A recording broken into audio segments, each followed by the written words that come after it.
good time zone, and a happy birthday to all of those around the world.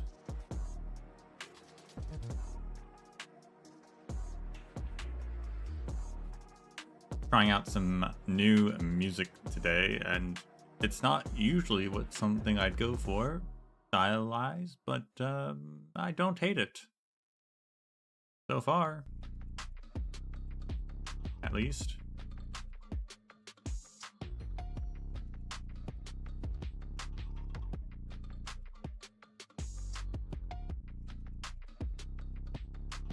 But anyway, finishing up the last section of when elegies are ashes.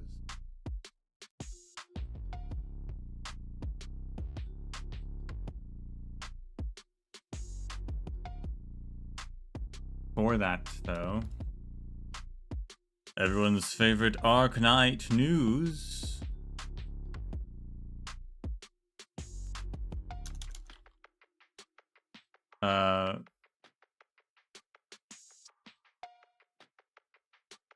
I don't know if this was announced previously. I feel like it might have been. Or maybe I'm just imagining it. Who can say for sure? But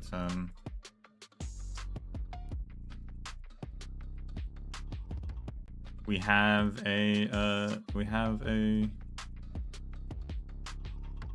collab between Arknights and Limbus Company.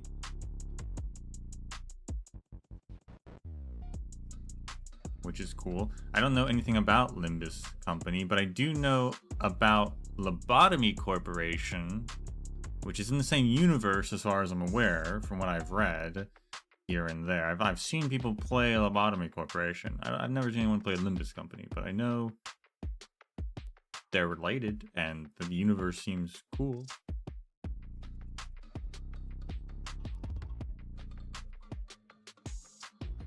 The art is cool for a Limbus Company.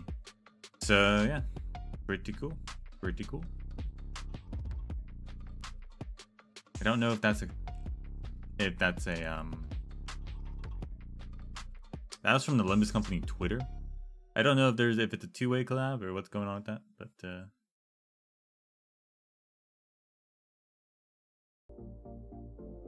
I saw that, and they've been showing off the previews of, speaking of collabs, of the Ava Mujica characters of their like animations and also their skins, and I have to say, while their skins are really good, actually,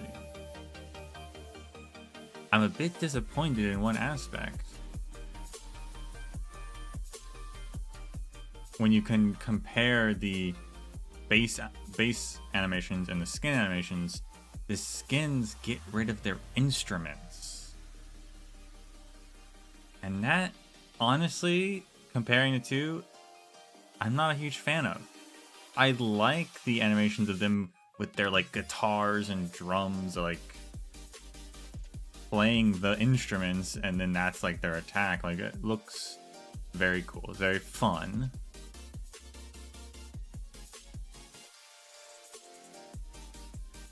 But all of the skins, they get rid of the instruments for like normal weapons, which is not nearly as fun. So although the skins look really good, I do prefer the base forms.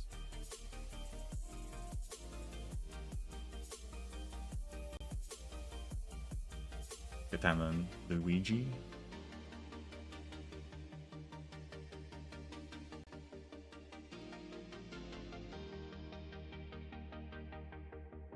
Also, they announced that the song that is going into Bong Dream is fittingly, it makes sense. Mystic Light Quest, Pepe. Her song.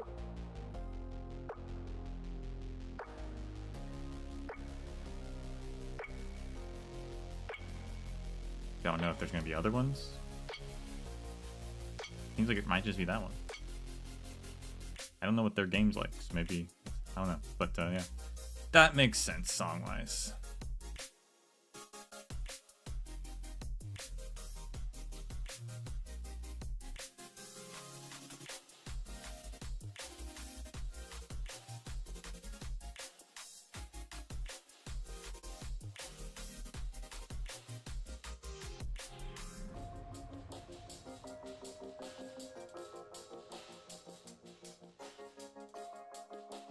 And that's Arknight news.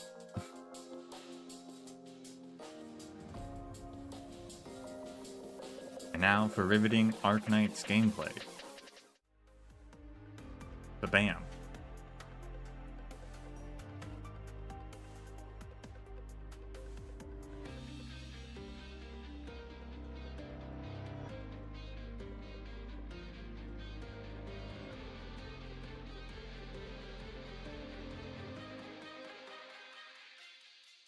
Have you been doing well lately, Doctor?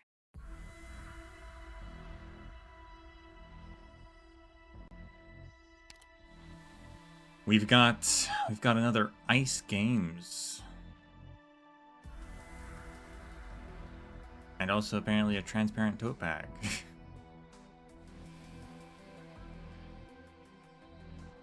But we got another icebreaker game.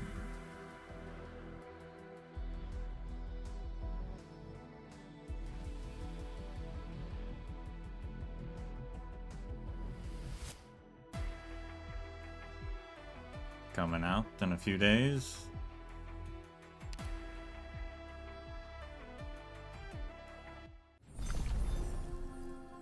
Don't think I'm planning to really stream it.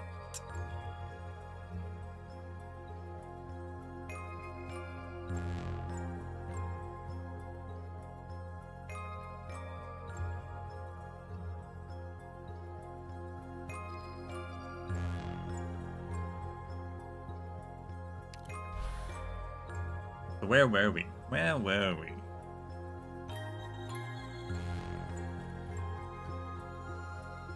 Last time, as we delve deeper into the accounts of what happened in Now Cersei from the storytelling perspective of the writer, the mysterious random writer guy who's just some random dude who was in Now Cersei, and a mysterious woman who also was in Now Cersei.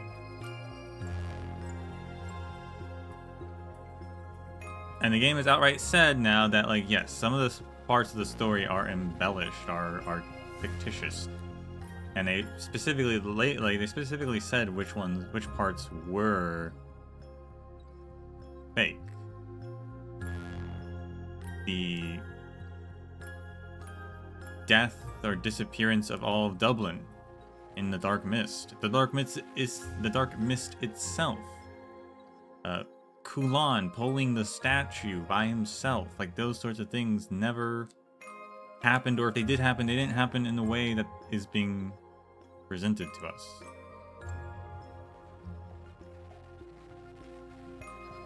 But that is what happened last time. All the officers of Dublin were cast out into the Dark Mist.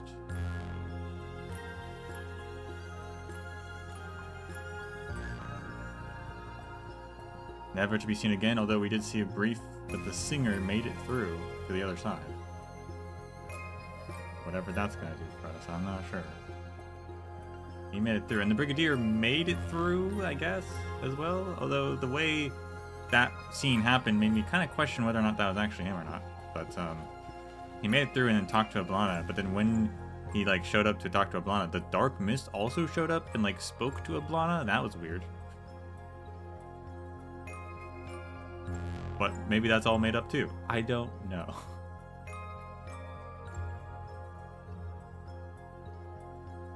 But things aren't going well in Narration. The city is tearing itself apart thanks to fear and xenophobia.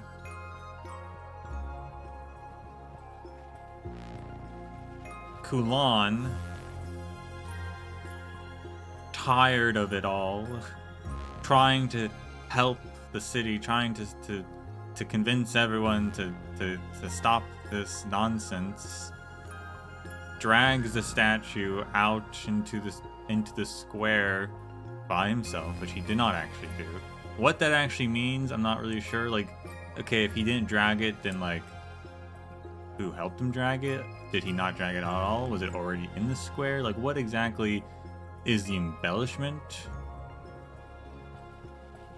But he dragged it, and dragging the giant statue actually kills him pretty much. But he has a speech trying to convince everyone that the Eblana is and Dublin and as the problem, that they are all, you know, not thinking about the future, which is the problem. We also learned that Kulan is a liar. He did not actually like protect the city from Victoria.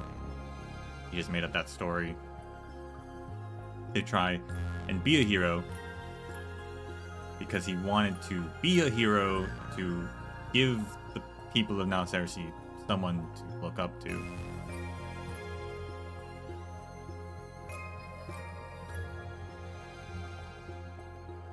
Now the Narasians are not quite into what Kulan tells them, and they go beat him up. And then Eblana shows up and kills him, even though he was already dying. Brings him back to life in her fire. And that's when we learn exactly, like, pretty much what's happening is that, yeah, everyone in the city is infected with Eblana's fire because they have no future. They have no desire and no want for anything of the future, and so they are practically already dead. And so that's why they all have been infected with fire. And the few people who weren't like that weren't infected. Kulan wasn't till his death. And Nemos wasn't until she gives up after Kulan's death. And presumably the writer also, I mean, we've not seen him in the story, but he made it out of Narration. He seemed like wasn't infected, presumably. And I think that's because his writing is the thing for the future, is how I would see that.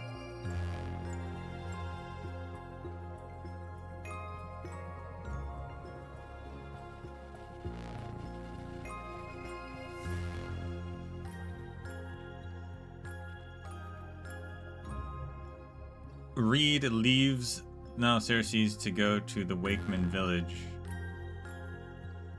and is rescued from the black dark mist by the exiled king, which also did not actually happen. The black mist doesn't exist. The exiled king obviously isn't a real ghost talking to people. So, like, what does that mean? Did she just walk through the woods by herself and all was okay, I guess? I don't know. But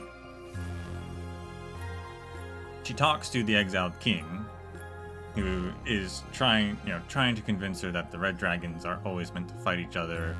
There's no way to save the people of Narration without killing her sister, Eblana, and then returning the flame. But Reed says she's not going to do that. She's going to figure out a way to return Eblana's fire without killing her. And the exiled king's like, okay, well, good luck with that.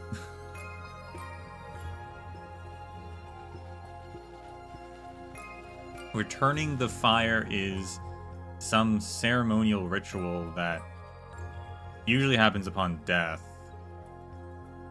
and is what would save everyone in the city. And it's what happened to the exiled kings. The exiled king was also a purple fire dragon, and he was corrupting everyone around him. Although he did not corrupt humans, he corrupted animals. He said Eblana is crazy for corrupting people. But after he was killed, his fire was returned and the land was saved.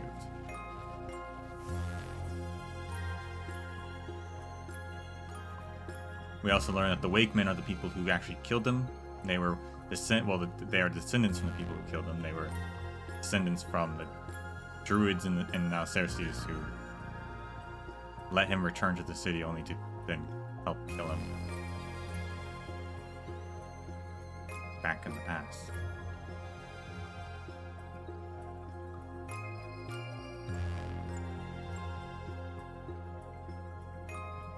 And I think we left off with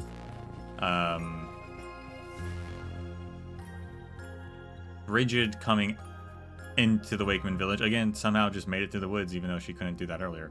But like, again, the woods, the black mist isn't real, so she could always leave, question mark. With a bunch of coffins. Like, a lot of people are dying back in the city. I believe that's where we left off. The death of romance. This is just a story, not a map of our future. There's no need to cry, Loshini.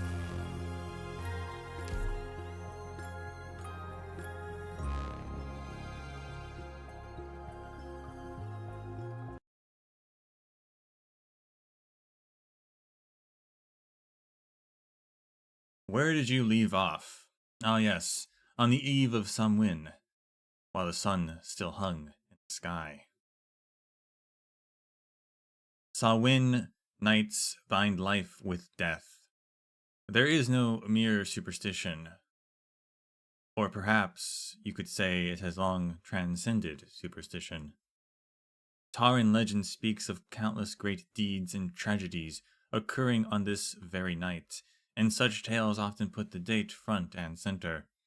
So long as innumerable legends coincide on that day, and so long as the Tarans still remember, if only vaguely, to celebrate the harvest and light up fires on that day, it will never be a simple change of season. It itself is the perfect footnote to add to any myth. Oh, and another thing. I don't suppose you'd mind if I gave the characters more fitting names, yes? What does that mean? The sun is leaning westward. Have we yet to figure out how to go about the final confrontation?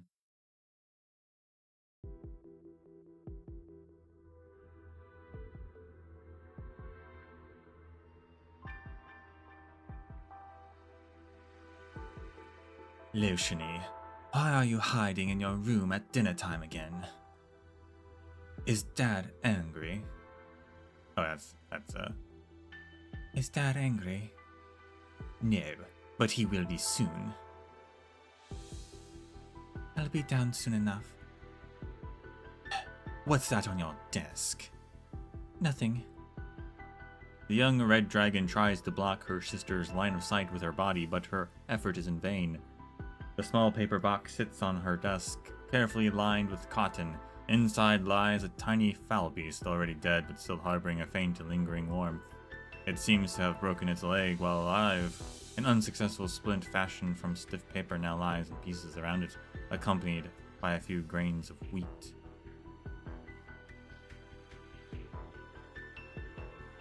This is the foul beast that sang at my window every morning. I don't know what happened to it, but I wanted to save it, and I beg of you, sister, tell Dad I'm only feeling ill. I'll be on time for dinner tomorrow. I'll bury it in the courtyard tonight. So you're giving up? It's already dead. Is that so? Purple flames slip past the foul beast's feathers into its already cold body. The two watch as it slowly stands up, its broken leg stiffly propping itself up on the cotton.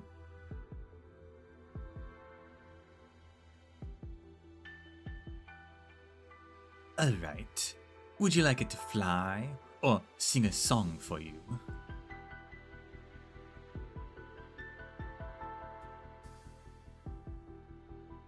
No, it's alright. Not like this. Or this isn't right. Not like this. Then why don't you use your own flames on it while it was still alive? Your foul beast could have lived a much longer life. You do realize you aren't limited to how the mediocre masses do things, don't you? But Mom told me to swallow my flames, hide them away, and never let them be seen. And who would see them in your own room? The young dragon looks away to avoid her sister's eyes, but finds her gaze landing on the foul beast standing on its cotton bed instead. Purple fire burns in its eyes, and even the way it tilts its head is the splitting image of her sister. Or do we perhaps still harbor unrealistic fantasies for how this could end?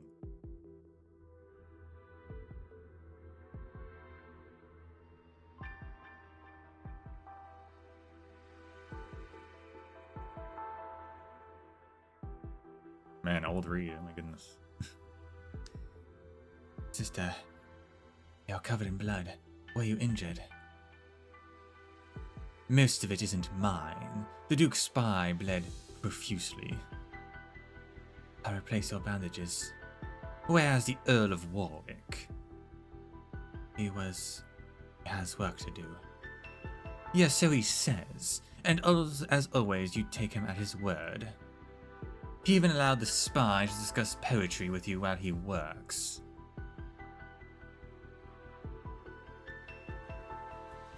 I thought I had been keeping mum about our origins, as well as anything related to Earl's vision. Everyone in this manor knows you would never say a word more than necessary. That has never been something the Earl would bother to check. That's right. Had he let the spy escape, the Earl would still inevitably find a way to silence him in the dark, and we'd simply find ourselves bound by yet another chain called caution. I'm sorry, There's no need for you to apologize. Apologies have never changed a thing. Once packed with guests, the long, empty parlor's acoustics now amplify the sound of the bandages being ripped apart, making the atmosphere even heavier. Those poems by Seamus Williams you've been so into. If you can remember them, why not recite a line or two for me? The noble red dragon racks her brains for a verse that would not rouse her sister's rage. Perhaps something related to Tara, brave warriors, or even ancient legends, but all she can recall are verses that stand aloof from worldly affairs.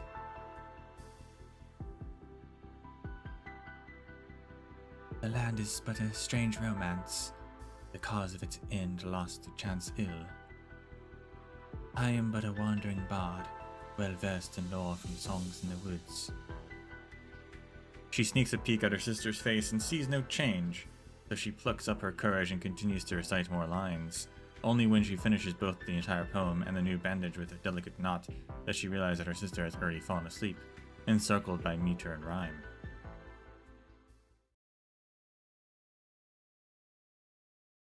Or perhaps.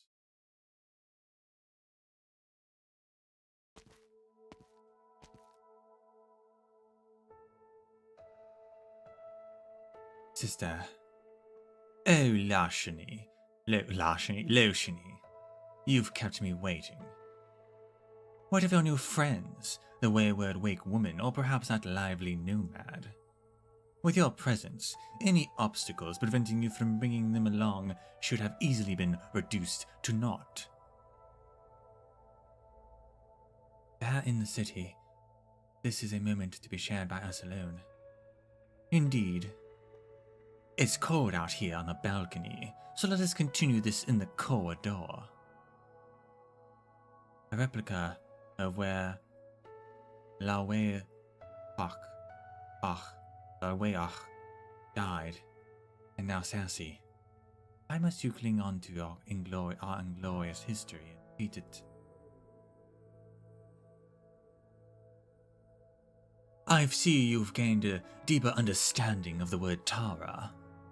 But if history does not repeat itself, then how can we speak of breaking the cycle? It can be very difficult to tell us apart by appearance, if you're colorblind. From the moment either of us speaks, it becomes clear as night and day. Eblana only ever steers the conversation towards her own interests, while Loshini is ever the polite one. She'd get to the bottom of this and find an ending. Don't interrupt me, sir. I'm talking about the characters in the story.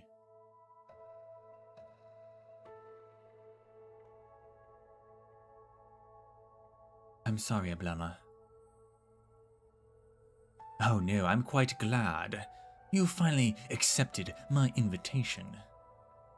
The dance. Yes, the dance. I'll dance with you to the end together. However, please tell me first. Last time we met, you said you couldn't afford to wait any longer. What exactly is going on? With that same smile of hers, the older sister stands at the end of the corridor, while the younger clutches her hands together and hides in the shadow of a wall lamp, hoping the other party won't notice her heart wavering. Poor thing, she could have concluded this farewell so much sooner. You've become frail. Flames of death must have their limits. Spreading them so far would certainly drag you down as fire after fire blooms, just like Laweach back then. Am I right?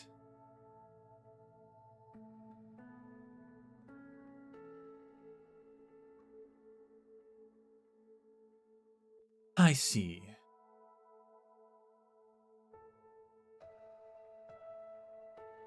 While that ghost's fires might resemble mine, his temperament is closer to yours.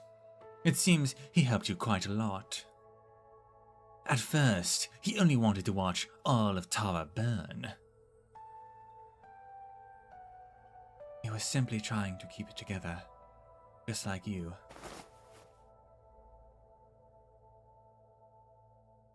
The noble red dragon finally steps out of the shadows, walking forward to support her sister, who seems on the verge of being unable to stand, just like before. Is that so? At least you resemble your younger self, when you knew nothing of flames or fate, though you who tried to shield me. It has been a truly long time, Loshini.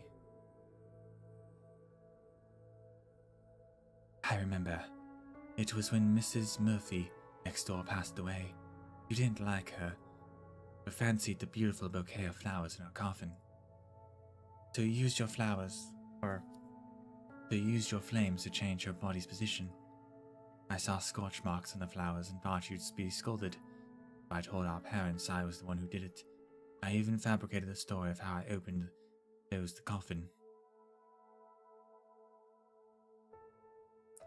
And so, you were scolded instead. How could poor Mum and Dad, who couldn't even hide the flames in that family in time, possibly have noticed the faint scorch marks on some flowers? Indeed. Is that why you've always been cowering?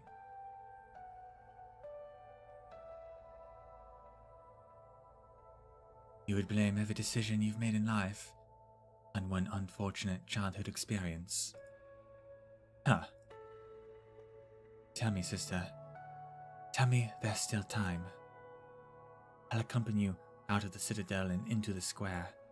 Have the people return their flames to you. I'll walk through Tara's fields with you. Gather the dead you've intentionally or unintentionally awoken with your arts, sending them all to a peaceful rest. I'll recite poems with you while you're weak, until you fall asleep and wake up again. There's still time for all of that, yes?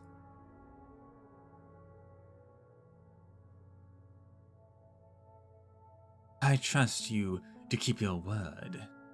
Your noble nature would be appalled at the very thought of breaking a promise. But what you just described, would that truly make you happy? Or would that simply be enough to appease the Lotiany Dublin, who did not even witness her parents' death that snowy night? Those beautiful fictions.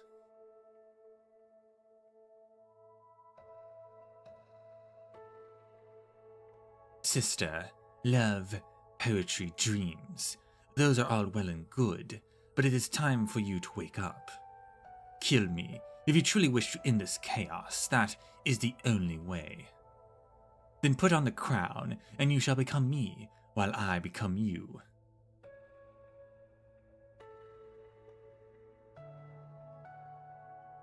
That is the one thing I cannot do.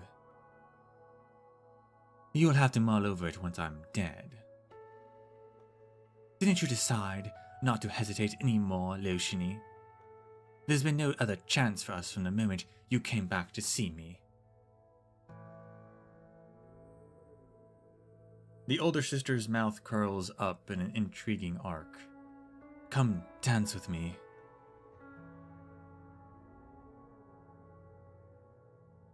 Is this the dance you've been looking forward to all this time? Why can't it be? The younger sister closes her eyes as she points her spear at her older sister, whose body is about to topple over. She grips her weapon with both hands.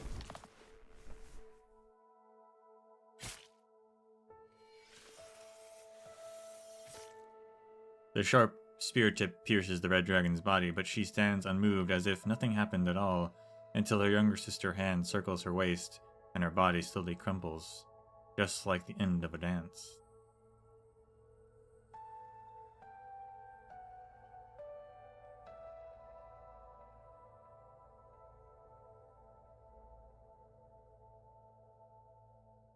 Yes, I know. I should have known long ago. Why must it be now? Then when? Don't tell me you'd prefer to stab my heart on a fine afternoon after meticulously dissecting every nuance of right and wrong with me. You return to me, and we dance this dance together. That's enough. I only thought if my sorrow and hatred were thrown into a suitable flame, it'd eventually become the fuel for life to go on. Sorrow and hatred, so you admitted, Lotiany. Your noble virtues have only hurt you in the end. Where's your fire, sister?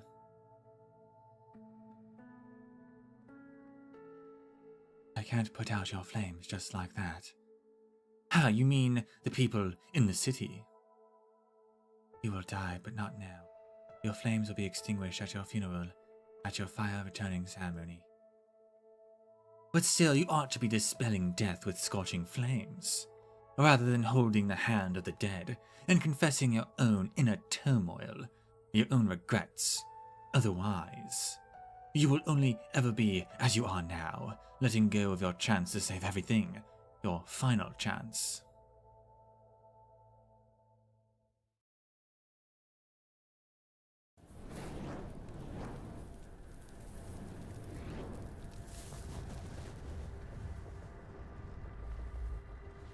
The noble red dragon loosens her grip in shock, and her sister's body drops to the ground, so cold as it was before her heart was pierced. It is not blood, but purple fire that roars from the wound spanning her entire torso. It instantly floods the balcony and flows down the citadel.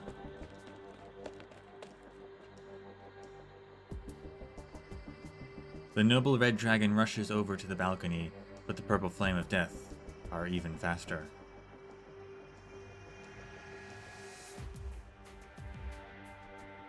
Before her own flames can emit even the tiniest spark of light, the purple fire spreads across the city, burning the whole of Now Cersei.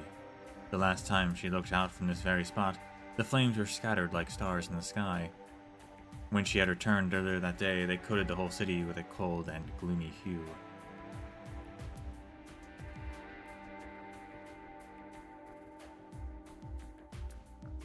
And now Cersei itself burns fiercely, just like every other restless corpse she has seen.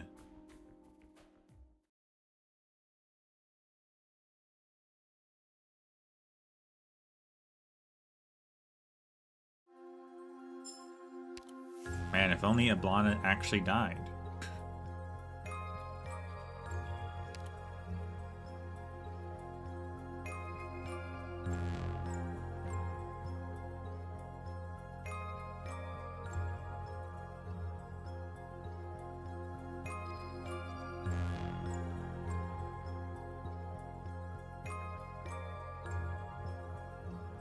One who burns the lamp.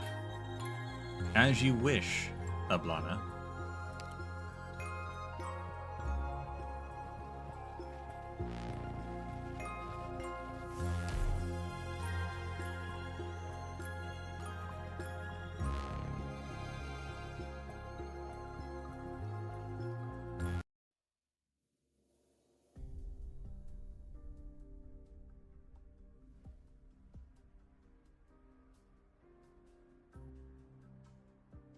How far is County Hillock?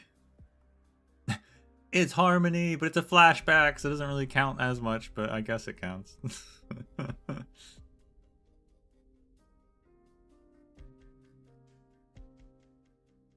Far? My sister must have known. Only the elocutionist and his band of idiots could ever consider this a plan, would ever consider this plan flawless. Why are you still following me? Oh, believe me, if it were up to me, I'd be taking a nap in camp right about now. Why didn't my sister stop me? I don't know. Maybe she has high hopes for you. Hey, that's impossible. She's never looked at me like that. When I agreed to be her shadow, Please, Harmony, tell her I don't want to do this. That you don't want to go to County Hillock? And if she's in a good mood, could you also tell her that from now on No, never mind. Fine, can't hurt to pass it along, I suppose. Although, it isn't easy avoiding the elocutionist's eyes and ears. Thank you. You should go.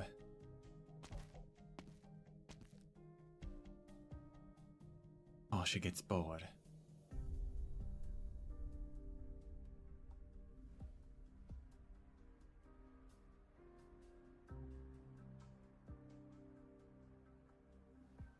Harmony did not return until after they arrived at County Hillock. She knew what that meant.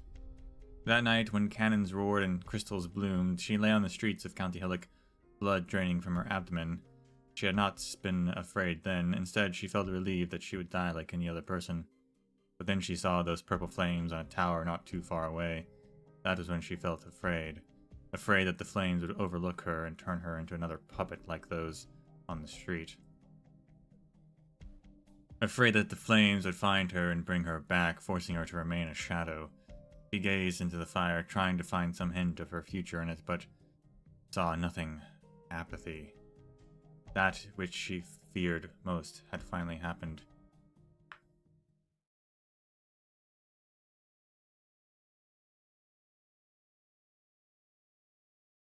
The dead dragon lies on the ground. Behind the living dragon, the wayward wake woman suddenly understands it all.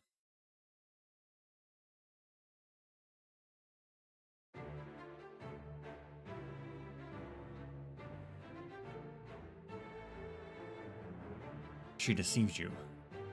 No, she didn't deceive anyone. She set this all up knowing you would never allow the entire city to die with her. She baited you into piercing her vessel, freeing her from her bonds and allowing the purple fire to spread, burning us all to ashes on the eve of Samhain. Why would she take such a risk for a festival she never cared about?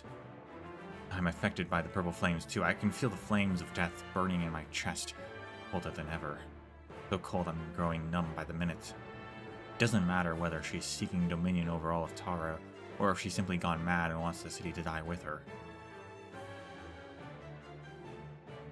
It's neither. Tara already belongs to her, and she was very much lucid. Nimbus, is her body still there? I'll go check.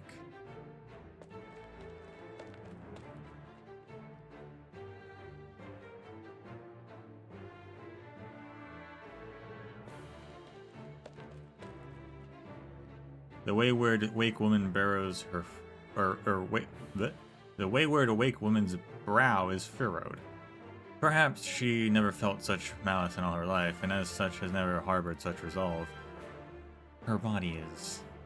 The sound of burning drowns out her answer.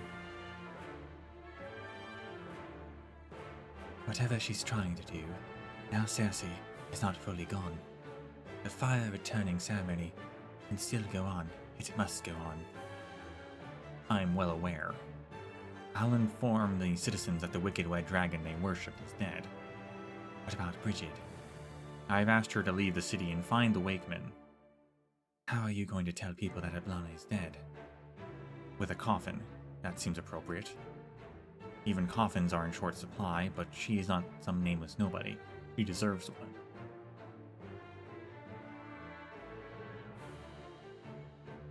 Is something wrong? No. I'm simply realizing how ugly the path she walked is. A path that now even waves at me invitingly. It's an invitation I have no choice but to accept. Go, Nimbus. I will buy you some time. You mean from the dark mist? Yes. It wants to be part of someone festivities. I will keep it at bay. I can hardly wait to ask the mist to return, and how to return the Red Dragon's flame to darkness.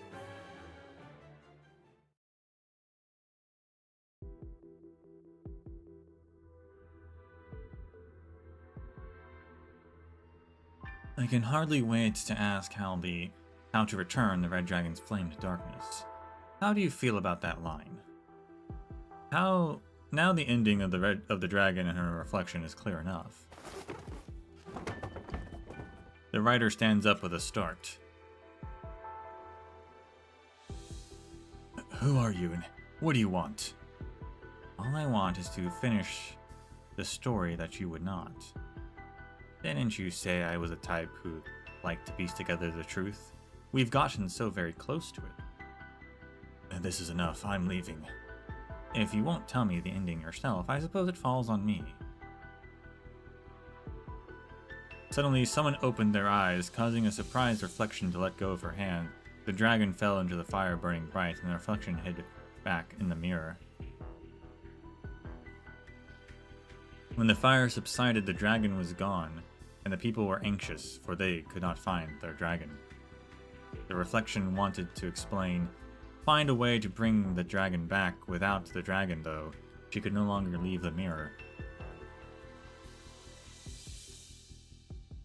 What do you think? You've been glancing over there at the newspapers, but not everything reported is fact. The writer looks towards the door. He tries to imagine himself running out of the tavern, but it is such a preposterous proposition that he almost laughs out loud.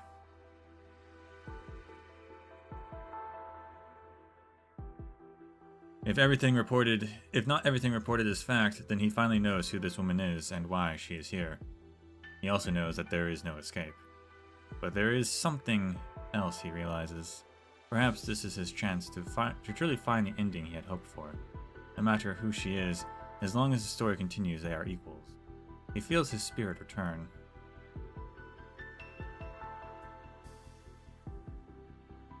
But why does she care? Like, what's so special about this guy's story? Like, why does she care?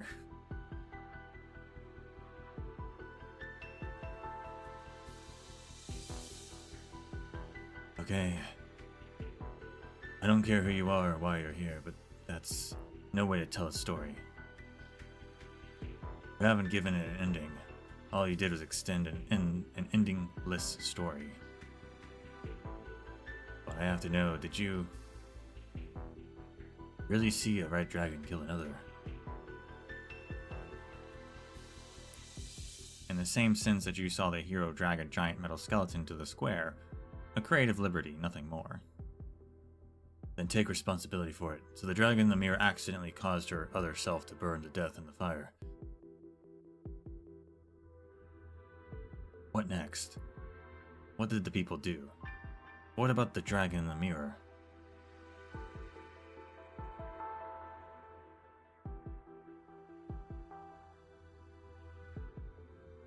What about you? Don't you have any ideas of your own?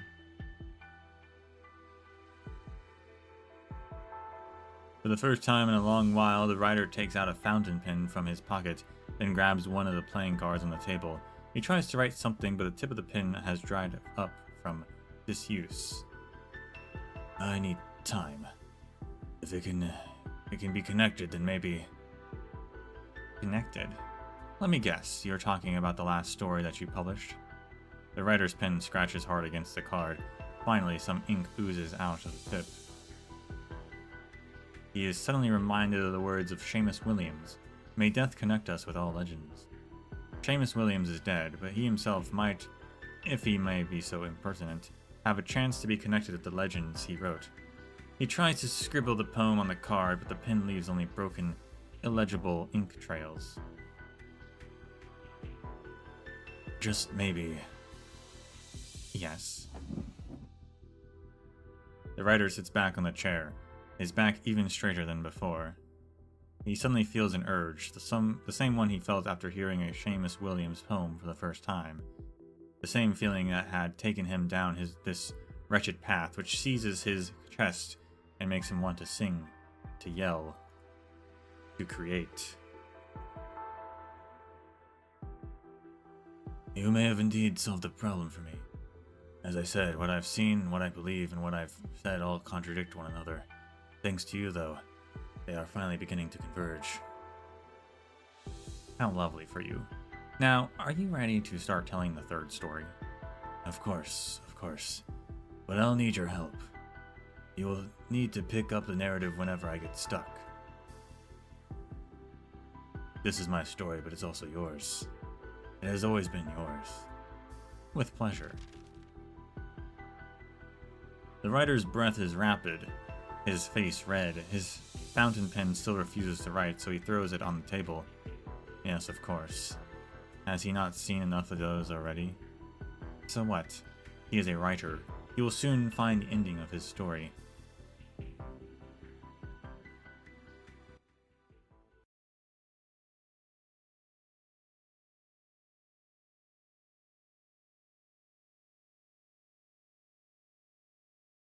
The only thing I can think of, which is so, like, wild that I don't see why it would be the case. The mung bean soup is already simmering. Whether you want your beans intact or fully dissolved depends on how quickly we do know of a writer character from the troupe. The guy who writes the troupe's plays, who, like, his arts makes the stories real, right? Isn't that a thing? Is that guy? That'd explain why his story's important, why someone would care about it, but why would it be that guy? Like, why would he be there?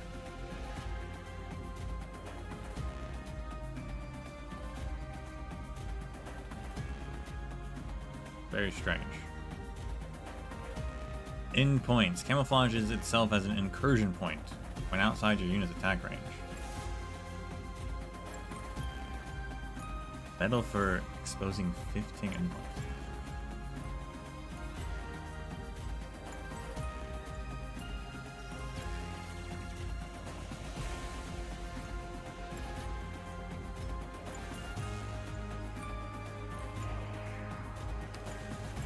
Spotted. It'll be nice if they entered single file like the Knights do, though. What is an incursion point?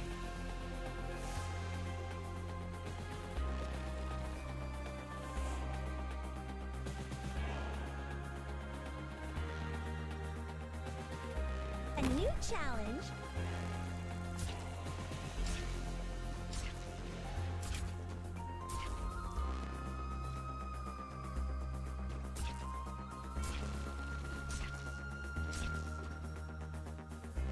Huh?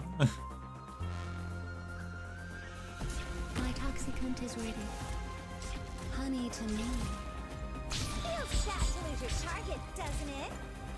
So wait, they turn them. This is a crazy mechanic. Hold on a second. They turn themselves into red boxes that can then spawn enemies.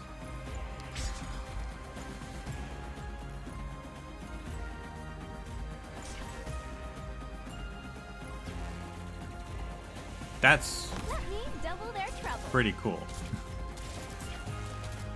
Poison kiss. This is no arena. No stars will be remembered or awarded. An improv. Divine judgment! Poison kiss. I wait. Let time to... Come on, let's pick up the pace.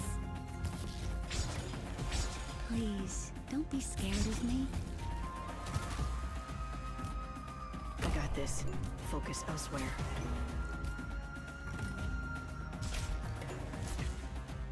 The concert may begin at... Is it my turn? This will keep you quiet. Your lives are mine to protect. Need speed to succeed.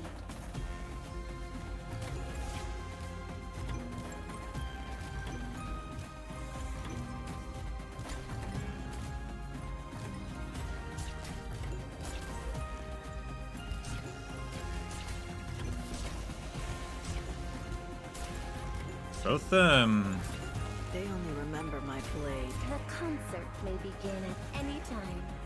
Oh. I guess the range, the thickets don't block inside of them, they just block through them. Feels fresh every time. Come on, let's pick up the pace. The concert may begin at any time. So now, everyone else can't spawn at the bottom, they can only go from the right, I guess.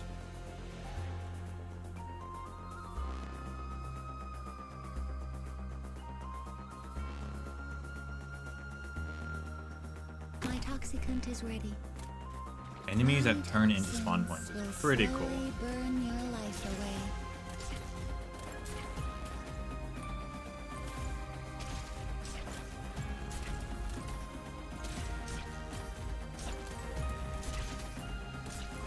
Are you hallucinating?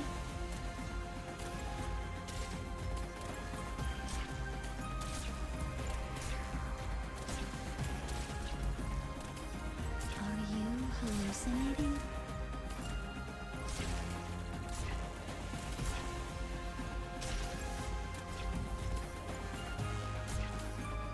Any instruction feels fast. Oh, only on one speed. Whoops. Honey to me, poison to you.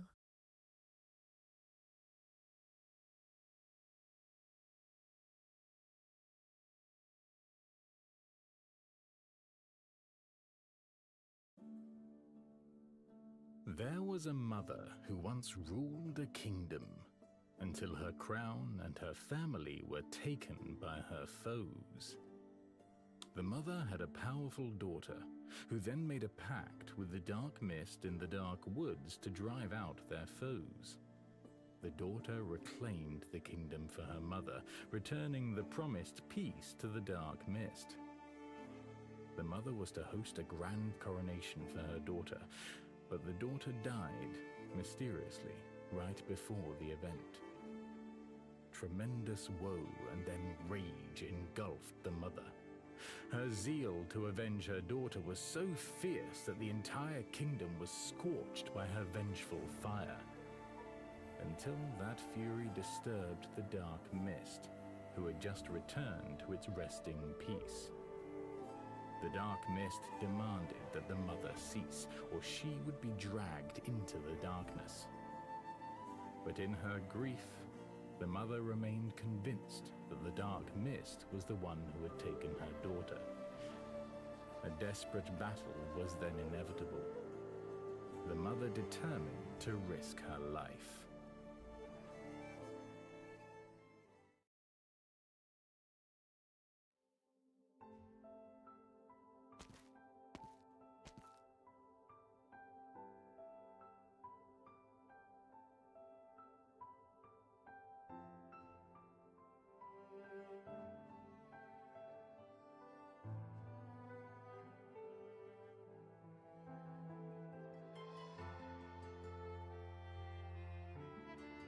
Nemos, read. At the city gates, the nomad looks back at the citadel in distance one last time.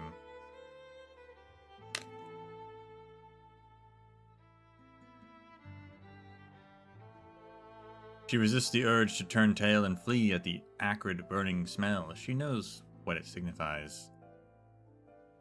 She knows she should ask, or she should do as Nemo said, and leave the city to seek the Wakeman as quickly as possible, regardless of whether Loshini is successful.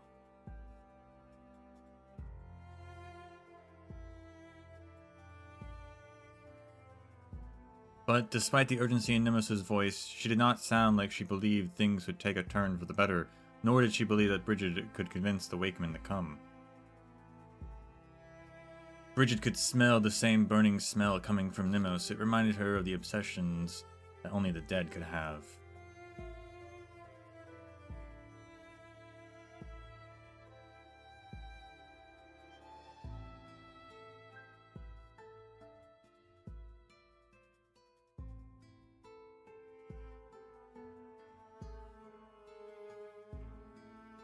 Who are you waiting for? Death?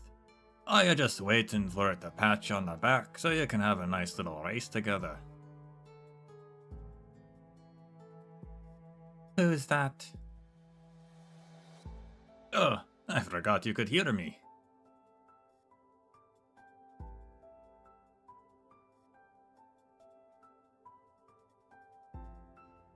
I can hear you. I can even sense your presence, but I can't see you. Leave the city, outsider.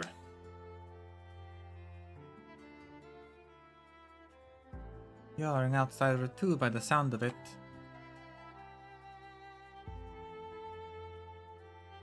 Naturally.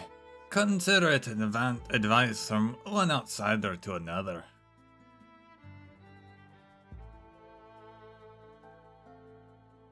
Live, Bridget. Nothing is more important than being alive. This city will be dead by sunrise tomorrow. Listen to Nemos. Find her kinsman. Run as far as you can and never look back. You're right. I should go. But I will be back. Back? Ha! Stubbornness and stupidity really are hereditary. You're gonna come back after she tried so hard to get you out of here. So you also think it was just an excuse to keep me safe? What else could it be? You currently think you can sway those wood brains. Maybe it was if you waited for spring. One of their brains would sprout and they might come with you into the dark woods.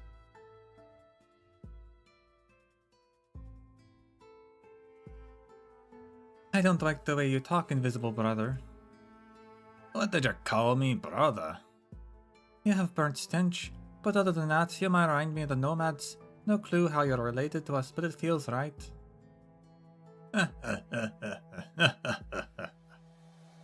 You make me. Let's make a bet then, Bridget. A bet? One on whether you'll be back tonight before now Cersei's burned to the ground. I say it's impossible.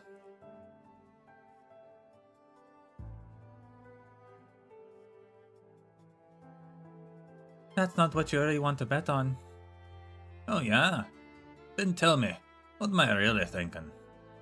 You just want to prove that you're right, and nothing is more important than being alive. You think I'll choose survival in the end? But whatever, you're on. Well, what are you waiting for then? It just doesn't feel fair. If you win, I'll live the rest of my life in regret, but if I win, it doesn't really matter to a bystander like you. So how about this? If I win, you go back to where you came from. And where do you think I should go back to? No idea, but not here. This isn't your home. You sound like you've been betrayed by the city folk here before. And if you still can't bring yourself to hurt them, then you act like you want to see them reap what they sowed. But that don't sound happy at all when you talked about the city burning to the ground. Honestly, you're the most struggling person I've ever met, and enough!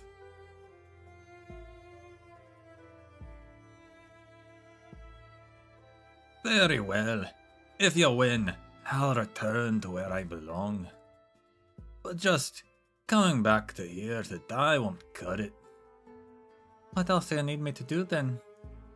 Deliver a message to those wood brains outside the city.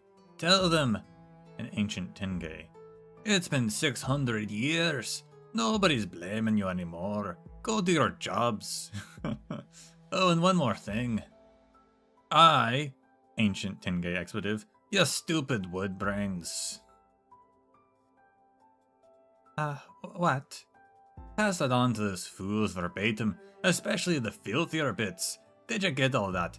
Need me to repeat myself? No, the elders must sometimes speak that language, so I'll understand it more or less. Then go. What are you waiting for? Was all that just so you could tell me this? Just get moving already. The golden-haired nomad takes a step, or a deep breath, and runs away from the city. Her ancestors, whose figure she never saw stands in place, unmoving. That stubbornness and stupidity really are hereditary.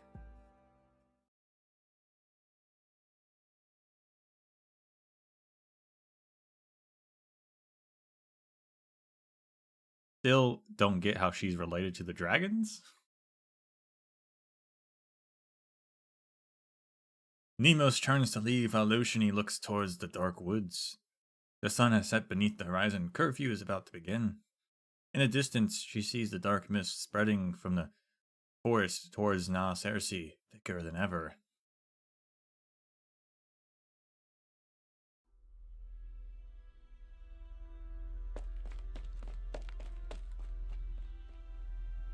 Panting. It is in time. She raises her spear towards the mist outside, lighting a bright yellow spark in the city of purple. As though receiving some kind of message, this mist slowly rises until it is level with the flame at the tip of her spear.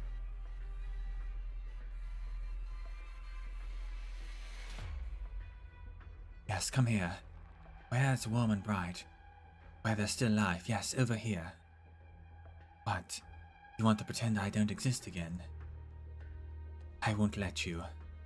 This light will never go out, not until true darkness falls.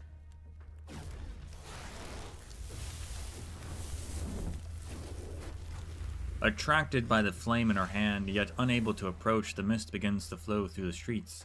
Soon it returns, but this time her flame can neither draw nor repel it.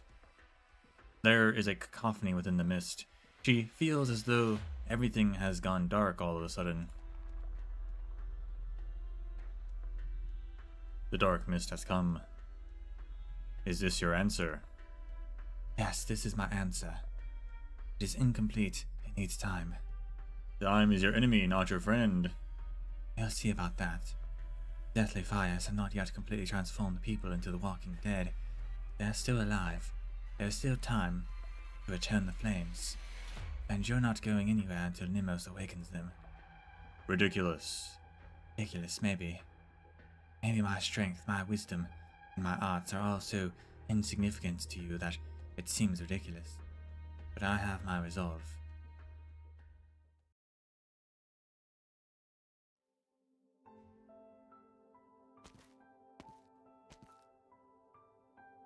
Nemos drags the coffin through the corridor. The red dragon remains do not burn, they simply lie there quietly. This is how death should be, but Nemos seems to hear an ethereal voice laughing in her ear. Without hesitation, the wayward wake woman lifts the limp body and tosses it into the coffin.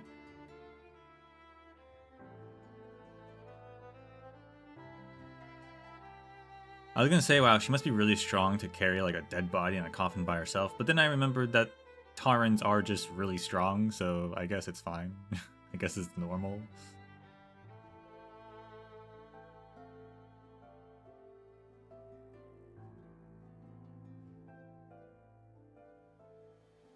This coffin, Red Dragon, is your final resting place. It's where those like you belong. So where are you now? Are you still watching us from somewhere with that twisted smile of yours? But this vessel, at least, is beyond your reach. Otherwise, you'd have burned me into ash by now. And this spear, which never left your side, how many times have you breathed your flames from it? And how many others like Kulan have been your victims? You don't even know the answer, do you? With great effort, Nemos lifts the spear and thrusts it into the coffin. Flames from its tip engulf the coffin in an instant, spreading along the rope connecting it to Nemos and merging with the purple fire on her. A deathly cold runs through Nemos's body, but she could hardly feel the temperature at this point. You're mine now. I'll finish what Kulan started. Let's go to those lowly, despicable places that suffer from the war you stole victory in. You will be seen by all. Your death will be seen by all. We will know, and they will know that you are dead, that the proud, imperious Red Dragon is dead. Here lies Eblana Dublin, in this coffin covered in freezing flames.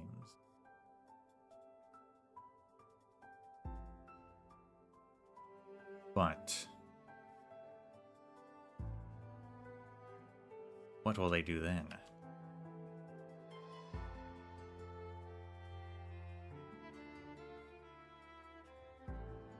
I pray that your death will wake them up, of course, as Loshani hoped.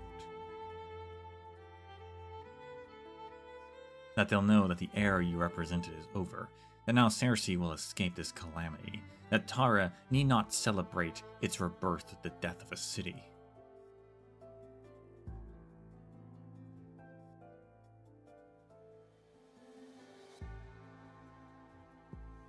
But your fire must have gotten to my head, Red Dragon.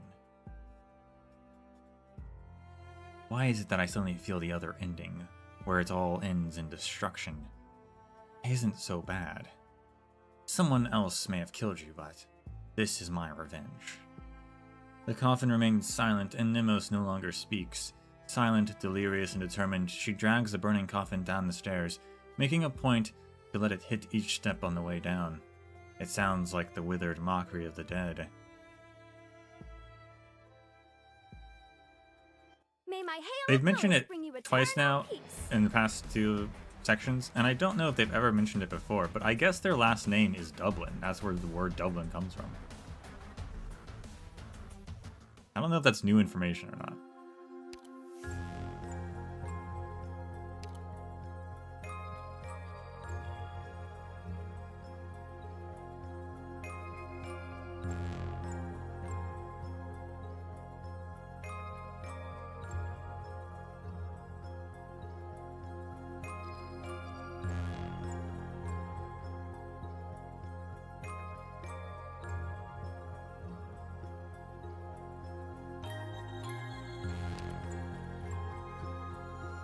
Number 8.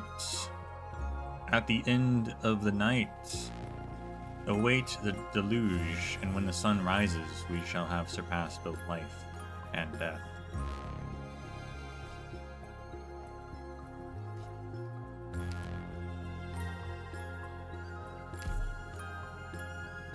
Thought that the interlude would have been longer, but I guess we're probably going to finish this pretty quick.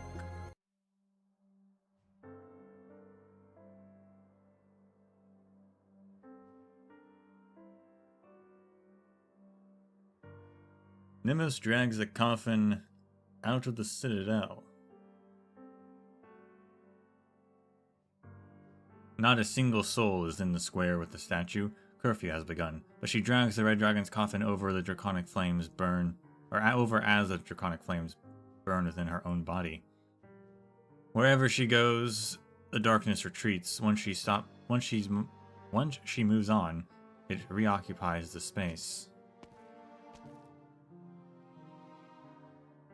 Coolin, I envy you. No one could have ever slept through you dragging the colossal statue, forcing them to come out to see what's going on. But what about me, Kulon? What am I supposed to do? Do I have to keep shouting, "The red dragon is dead," as I walk the street? He lifts her head to meet the statue's eyes. The violet flames dancing within its pupils do not answer. She recalls a song she sung for the dead with the Wakemen all those years ago. Those from the city would also join in, if only for the first few lines. I hope you remember the ancient ballads of Torrance. So, Red Dragon, which song should I sing to announce your death? How about the blasphemous Tim Finn's Wake? Would you enjoy a funeral where people get into fights, splash whiskey on your corpse, and then wake you up after you wake up after smelling the alcohol? Forget it. No one wants you coming back to life. She casually sings another song that pops into her mind. The black clouds shroud the Martian vales. The cold wind shrieks through the mountain hills. At crack of dawn, I see a traveler who asks me the way to the golden field. The wayward wake woman sings with a hoarse voice, dragging the burning coffin towards every inhabited part of the city she's familiar with. She stops at every house, making sure that the purple flames reflect in their windows, that the elegy is heard inside. The more she sings, the more intimately the flames envelop her body, overwhelming her sluggish senses and making every step feel like a torturous labor. But it also lets her hear even the smallest snippets of speech from every window. Foreign language classes? Kieran, that can't possibly be free, right? At that price, well, it's doable as long as we cut down on the wine.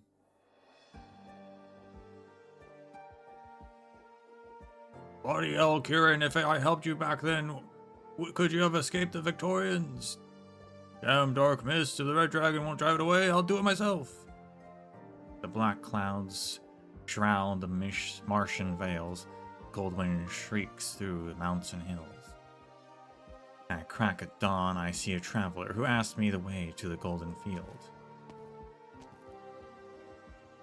Who is that? Nemos? What's she up to, singing in the middle of the night? And what's that she's dragging that burns so bright?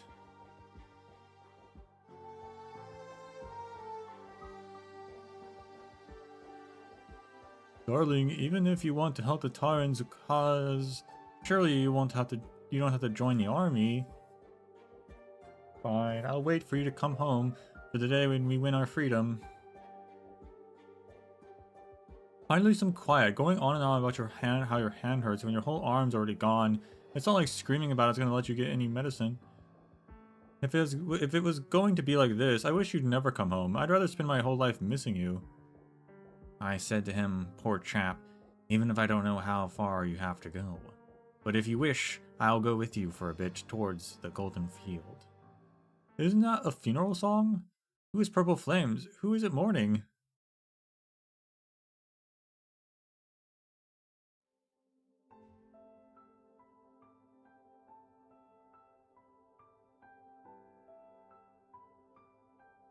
What?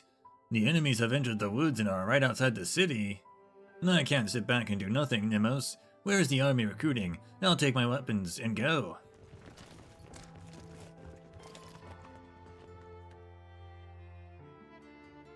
There is neither light nor any voice behind this window. Turn right and pass by the place. Cross the river of fine wine. I'll share a cup by the riverside before we return to the Golden Field Road.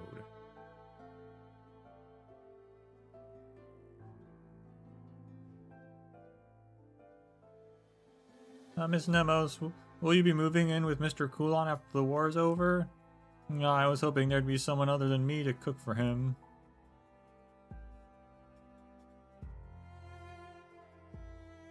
Perhaps the most important thing to do before Her Highness returns is to prepare the workshop door. Sniffling. I hope you find that golden field and a home in flames you'll never yield.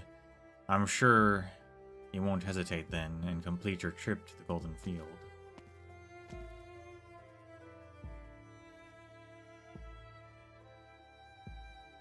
Awake woman on the brink of death. Who does she think she's going to rouse with those songs when she can't even wake herself up? But whatever happens, Bridget, oh silly child of my distant bloodline, don't come back. This city isn't worth your life.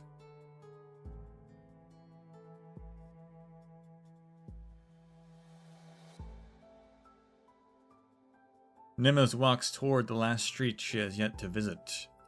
She has been through practically the entire city and heard the simmering restlessness behind every door, but none of them have opened. The wayward wake woman gradually loses her grasp of her senses as her voice grows weaker. She has sung every song she knows, even the blasphemous Tim Finn's Wake, from start to finish. She has only one song left. She did not want to sing it, but now she has no other choice.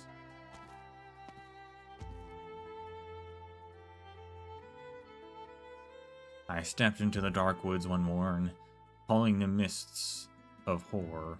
I trod upon the road, heading out to war.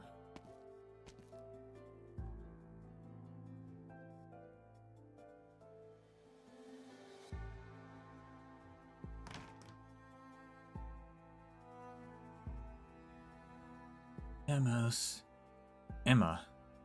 I almost didn't recognize you. You're still... I'm not doing good, Nimos.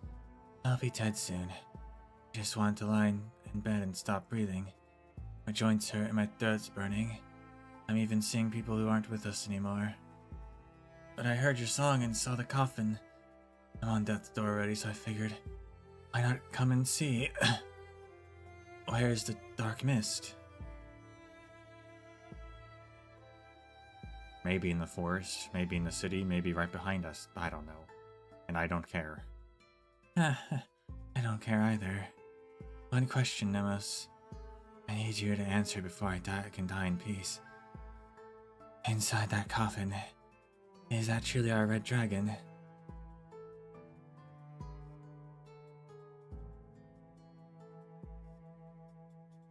Emma stands on her front porch, staggering as if ready to collapse at any moment into a pile of kindling to burn in despair and to return to the dust. I put her in the coffin myself. Why did she die? Who killed her? Who? Emma's feeble but angry voice echoes down the empty streets. Who? Who? Who? The echoes linger. Nemos returns and look around to look. The streets are still empty, but she knows where the echoes are coming from. Behind every closed door is a pair of bloodshot eyes hidden away, just like the ones on Emma's face. Nemos turns again to look towards the towering citadel, where nothing remains within. You guys still want revenge? That's right. As long as we can move, we can avenge the red dragon.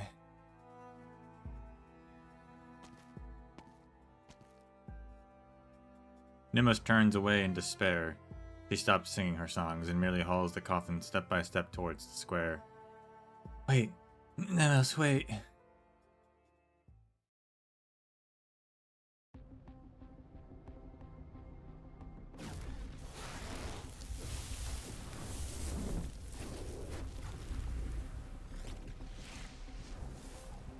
Maybe she should have said she killed herself?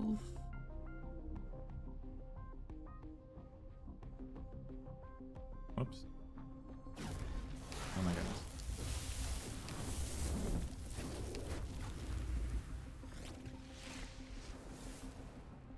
How many times must I repeat myself, Misc? Eblana is dead. I killed her with my own hands. Her body lies in the coffin Nemos is now dragging through the city. The people must know she is dead and return her violent flames so their bodies will no longer burn. Yeah. Wishful thinking. She did not gift those flames, she merely started the fire. Everything the Red Dragon promised will be lost because of you.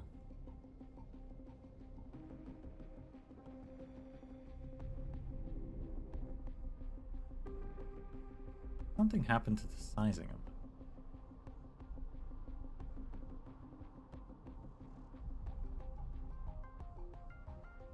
A little bit.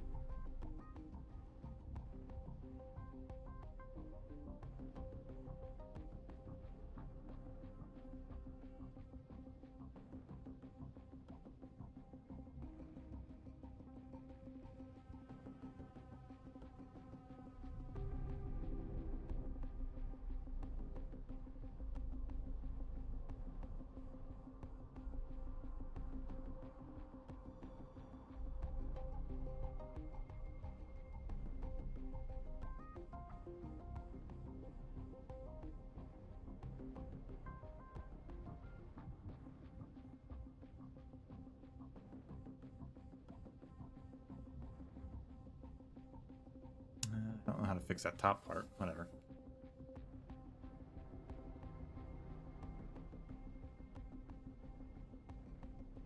When has she ever cared about honoring her promises? But if that's all that matters to you. Loshini retreats step by step until there's no room for her to move any further. Only then does a fierce flame burst from her spear tip, melting the coldly lit vegetation. Know that the only red dragon stands before you. Whatever she's promised you, the only way you'll get it is through me. You hear the doors opening in the distance. You must have. Nemo's aside, the first residents to break curfew has already opened the door. So that, for their sake, as well as the hundreds more who will take to the very same streets, you must remain here. All my answer to now Cersei is deemed a failure. All the people here are reduced to shambling corpses bent on tearing the dark mist apart. You have no right to take the lives of anyone trespassing in the dark.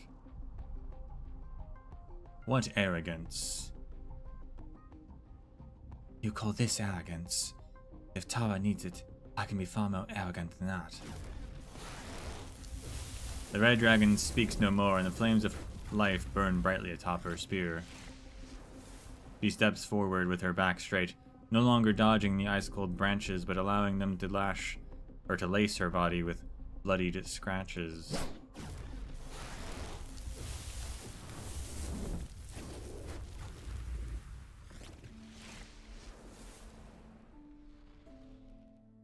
The juxtaposition of the giant statue with only two tiny figures makes them seem like ghosts.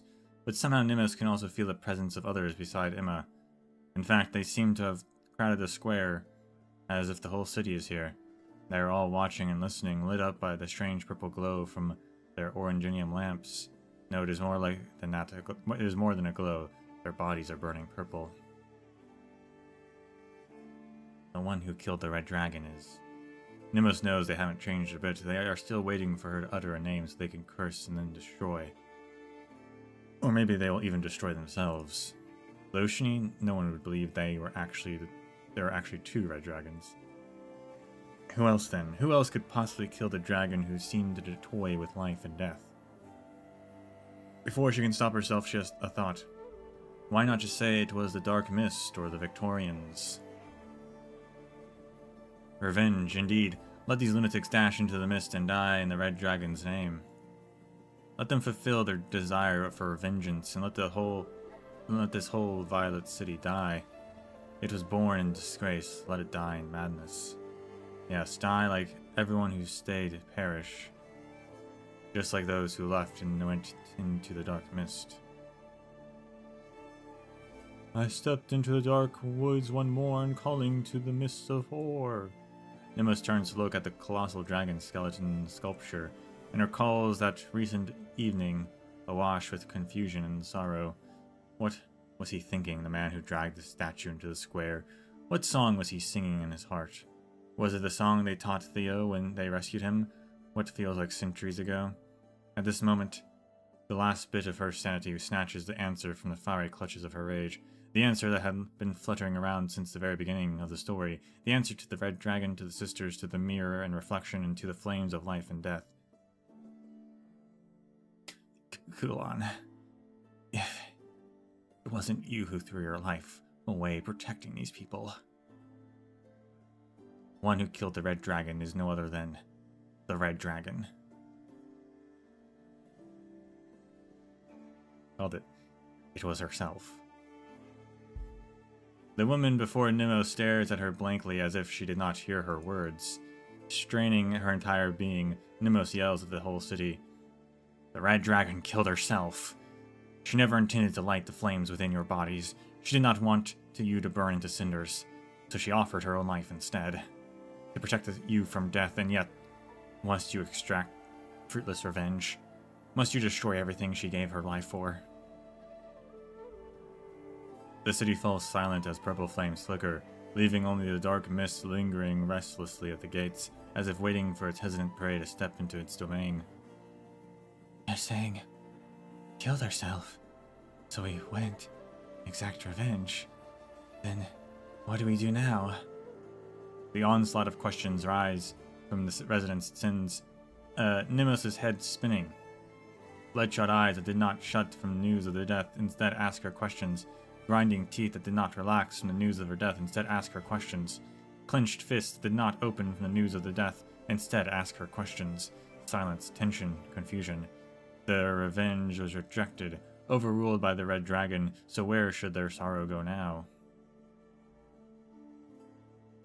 Niels, my unborn child, the red dragon, someone, tell me. Emma. If even revenge is out of my hands, then what else can I do? Nothing else. The war, it took everything from me. How am I supposed to live on? Tell me, Niels, tell me, red dragon. Anyone, just tell me quickly, how am I supposed to live on? Should I go to you instead? Emma, no. Isn't this the only path left for me? I stepped into the dark woods one morn, calling to the mists of ore. Niels, is that you? Are you finally back?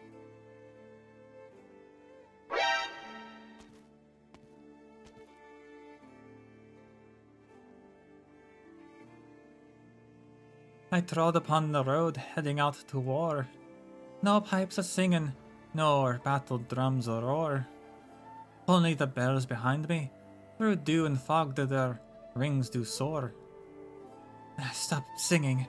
That song snatched Niels away from me. Why would you sing that song, Nomad? Emma seems lost to madness until a soft voice sings the same tune, but with different lyrics. The night-blind laborer is led by a wake woman as they slowly walk into the square. Again through the dark woods. I said stop singing that. Wait, again. May be presumptuous, but I tried writing a new verse to the song, because I don't want our brave loved ones to just leave us to never see us again, be eternally lost in the mist just like we are. Again, though the dark woods, parting the mists of ore, our gallants dearly departed, my heart is so sad and sore, and so in my dreams I go, lighting bonfires in the woods, not to reunite, but to light the path you trod with fog and dew. Not to reunite, but to light the path you trod. A tear trickles from Emma's eyes, streaking across her sallow face. Return it. Return your flames and blessing of the red dragon. Return the flames? I return this blessing. This fire back to her, will it light up their path? Return it, and the wandering departed will also return to the flames there and rest in peace. No, I don't want that. I just want to see him again. If you die as you are, you will only ever brush past each other in the fog again and again. Then what should I do? Live on. He chose to walk into the mist so you wouldn't need to be lost within it as well. Return the fire to light his path, and then let the years pass. Let life begin anew, and when your hair is white and he learns his wish was fulfilled, only then will you meet again. The woman buries her face in her hands as she kneels on the ground, tears streaming down her fingers. Morin hands her a candle. The candle flame turns purple, and the moment she takes it between sobs.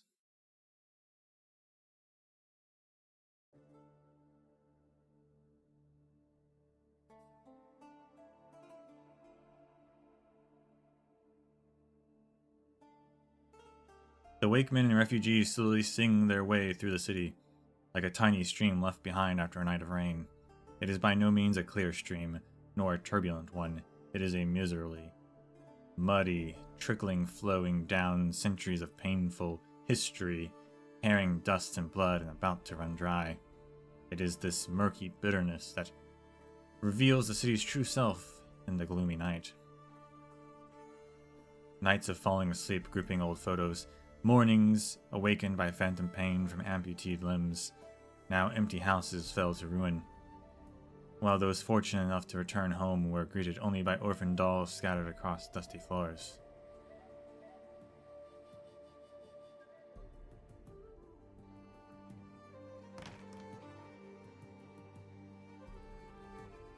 The doors are opening. They are. People flood to the streets like a burst dam pouring into the square. Some leave their homes with candles in hand, while many more follow Emma's lead and take one from the wake woman. The flames still burn purple, but seem to have softened and bear a bit of warmth. Finally. Place the red dragon's coffin at the statue's base, Nemos. It seems now Cersei will witness a grand fire-returning ceremony tonight. You should be the first, Nemos. Me, but this is her funeral, so are you sure? It is more than just hers, is it not? The wake woman looks around, trying to pinpoint the shadow of a stranger. But even if the ghost wasn't trying to hide from her, she has no way of hearing the long overdue words of forgiveness from his mouth. Now we're even, Woodbrains. Nemos takes a candle from the wake woman and bows before the burning coffin beneath the dragon statue. Rest in peace. She deliberately neglects to mention the name of the departed. She places the candle before the coffin, no longer able to stop her tears from crashing into the flames. The violet fire instantly rises up into the sky, spreading from the coffin to the entire statue. The entire sculpture is set ablaze.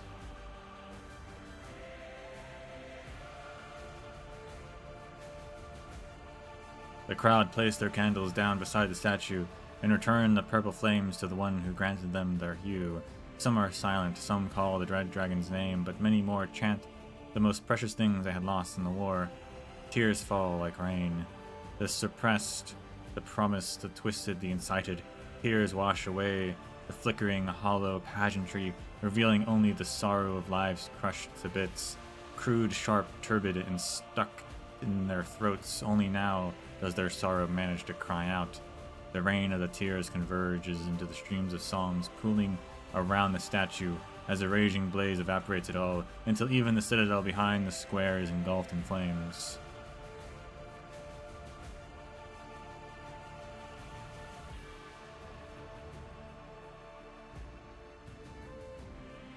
As long as I said, this is my answer. The mist does not reply, but after a long time Loshini hears a deep sigh. You made this choice yourself.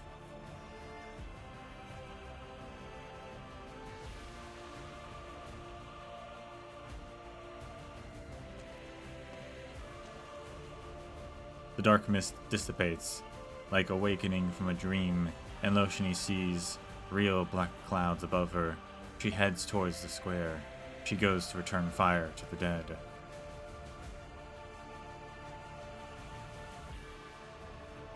She walks the whole way from the city gates to the square.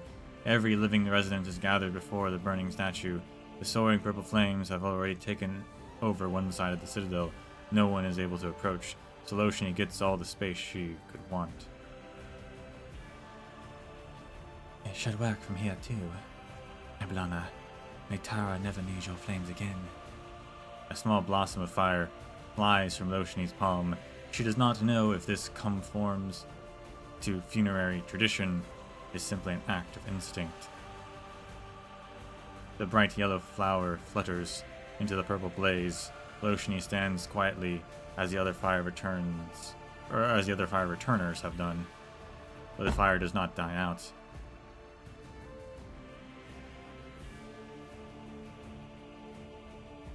The purple fire still lights up half the sky until everyone has returned their flames through the oranginium lamps on their waists remain on ice-cold violet. Loshini finally realizes that at some point the giant dragon still aflame has stopped right before her. She meets its eyes, Eblana's eyes. You're not giving up, Eblana. Very well then. I'll play along with you. One last time. Loshini's spear tip flares up as the giant dragon flaps its wings and charges towards her.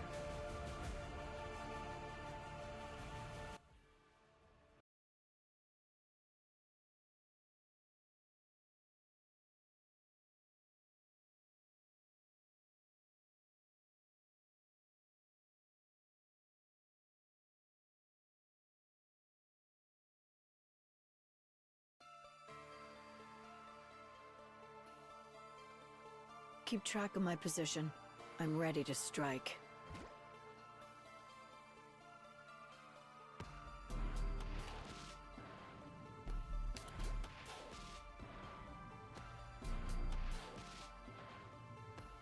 A new challenge. A solo. To you. Feels fresh and feel like a shooting star. That's what they say.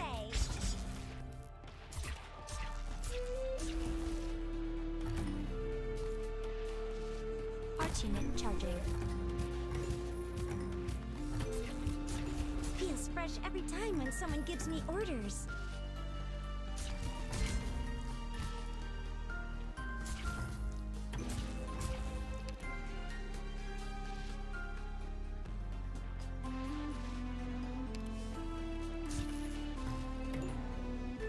Don't worry, my poison is Feels fascinating your target, doesn't it? honey to me, poison to you. Oh, that was beautiful. Whoops. All flames returned. The ancestral red dragon have never left the wilderness, or perhaps the place where the fire is returned. Whereabouts the heart?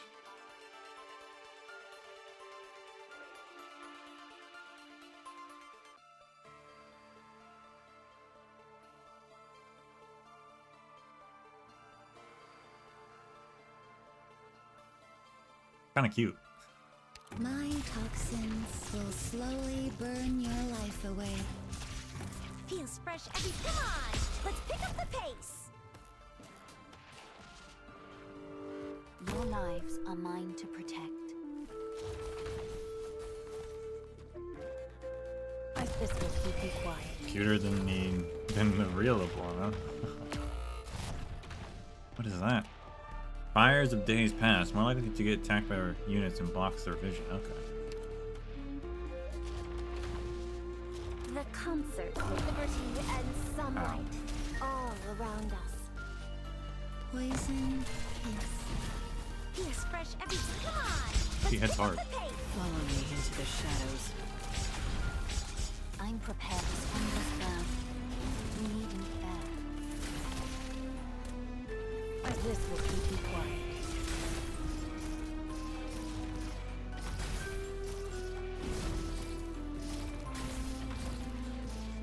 Moving to designated location. Ow. Any instructions from losing sight?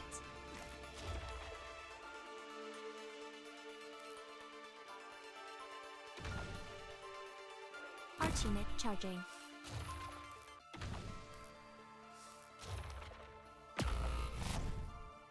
Roar. A word I've What is on not ask? heard Oh in a my long, goodness. long Oh time. my goodness. Are you But you can hallucinating? destroy them at least.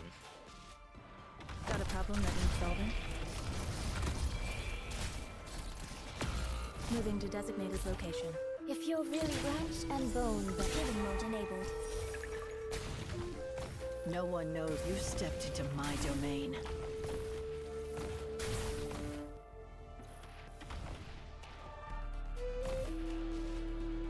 Leaf. This is my last suggestion.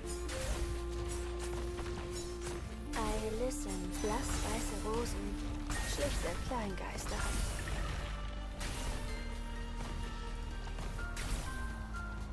You saw nothing. Moving to designated location.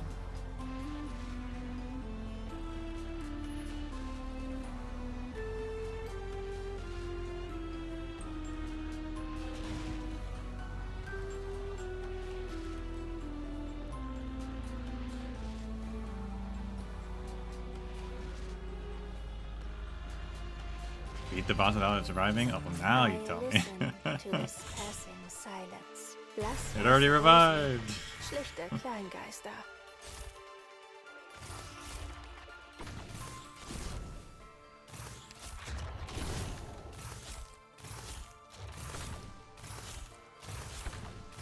Yeah, I noticed that it was draining health from the rock bone stuff. I thought last. You ran into me. Need speed to succeed. Oh yeah, I'm just gonna keep No doing one it. knows Okay. but me. It's Blood Knight. Your death. Except I'm not in a good position Pass on your last words? No. to prevent it from. I wait for that why obsess over rhymes. Poetry is woven with the thread of I'm not. Yeah, I'm not ideas. in good. Air's burning my lungs. Temps just right. It's a bad spot to hold the boss, actually.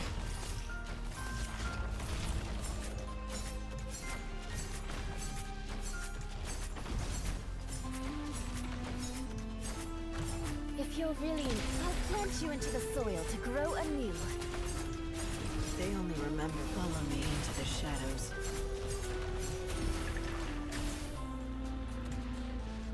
Got this will keep you quiet. Right up and taste my fireball power! That me killing it? No. Moving to designated location.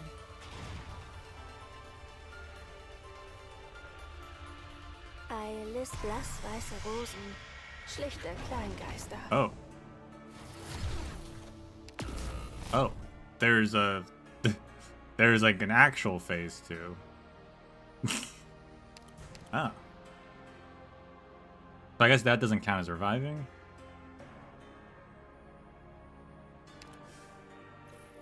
Oh, this is awkward. Don't worry. My poison is not contagious. My toxins will slowly burn your life away. Follow me into the shadows. Can I knock her down? No. I wait for that belated surprise. I wasn't branch and bone bear weeds. Mounds and ruins bloom fields. Poison kiss. A solo to you. Well, at least they're not flying immediately to, where'd they go? Oh my god.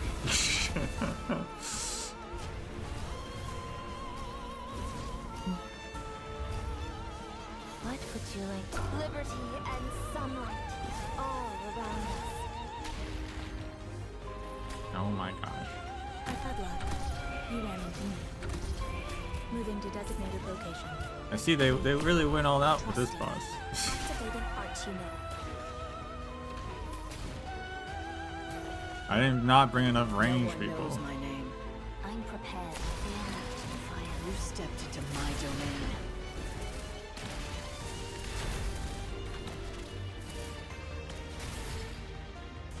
You saw nothing. Air's burning my lungs. Temps just right. Moving to designated location. If you're really sow the mountains when summer leaves the white dew. Seed the plains when Where'd it go? equinox paints russet Did it go hue. in the staircase? crazy.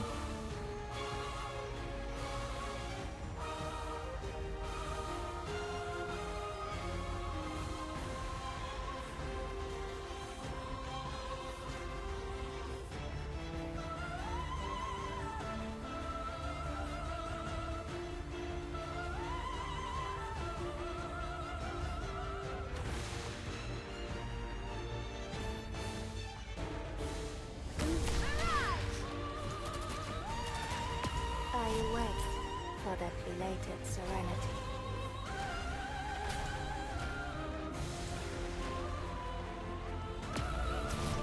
I was hoping it'd move faster. It did. Meet your death. Oh, it's also just skirting through the... Oh my gosh. Skirting through the lane.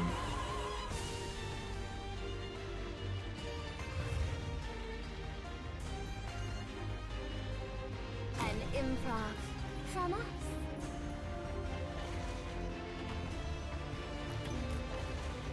Bad luck. You ran into me.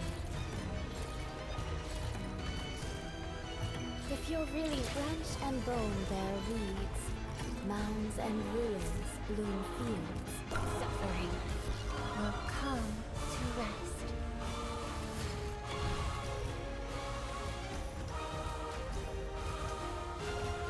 My blood is boiling right up and taste my fireball power! No one knows. Follow me into the Activating heart unit. Bad luck. You ran into me.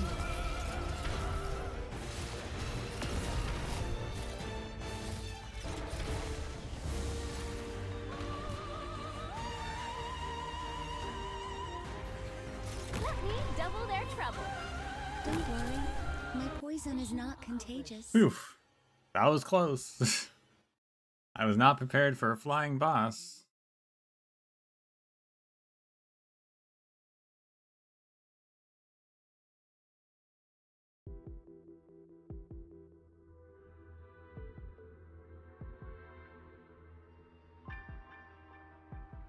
Your Highness, the singer has just sent word that the elocutionist and the rest have taken Loshini. They are on their way to County Hillock. I see. He only sent news after our troops left, and the leader had already set out for County Hillock. He seemed to want to avoid offending the elocutionist and his group, but also to avoid accusations of concealing information. What should we do with him? Dublin has never needed him to be our eyes. No one is counting on him for this. My utmost apologies. I take full responsibility. I assumed they were heading towards County Hillock on orders and never imagined they'd dare to take Loshini. But they haven't gone far, so we can still catch up if we set off now.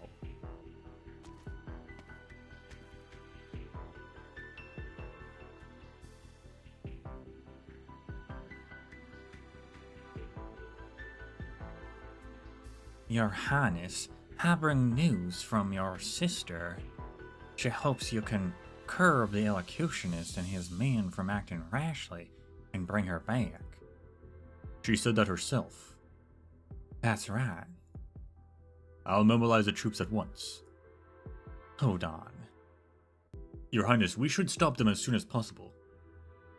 Also, I don't want to go to County Hillock straight from the dragon's mouth.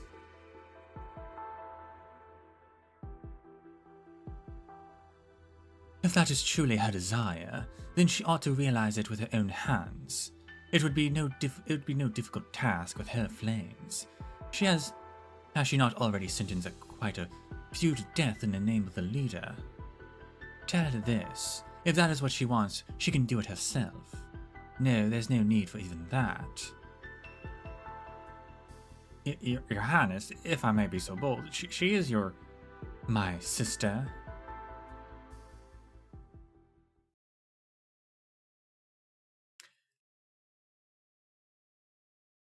That's really interesting. So the whole County Hillock thing was just a bunch of those Dublin guys acting on their own and effectively kidnapping Loshini?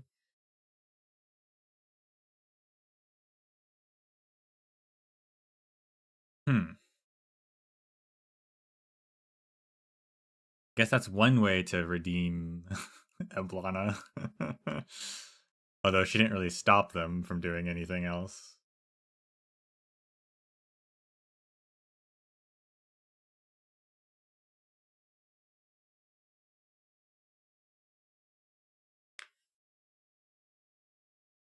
The giant dragon flaps its steel wings, stirring up a flaming vortex, but Loshini does not waver. She stabs her spear firmly in its eye socket. Still unable to commit to killing me, Loshini? Gradually, the dragon's voice overlaps with Eblana's, and eventually, even its body becomes hers. The scenery around them changes swiftly, just like that night in the ruins of, or with, Laweach.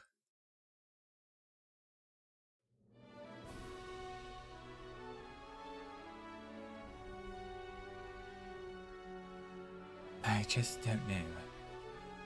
What exactly do you want? You've deceived me, lied to so many. All for what?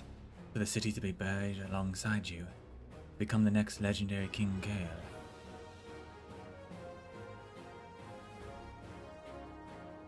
I have never lied to you. And why should I believe you now? What exactly is now Cersei to you?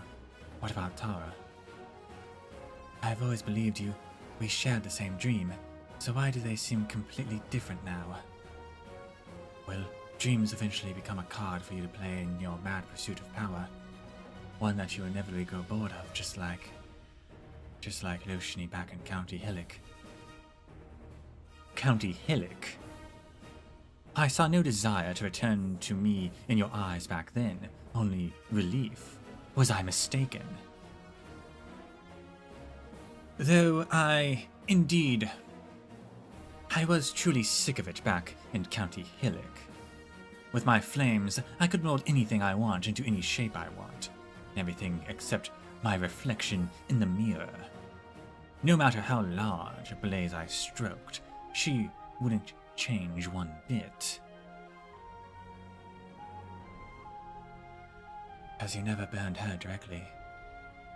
Because I never burned you directly. I only ever waited. I've always been waiting. Waiting for you to give me an answer. An answer?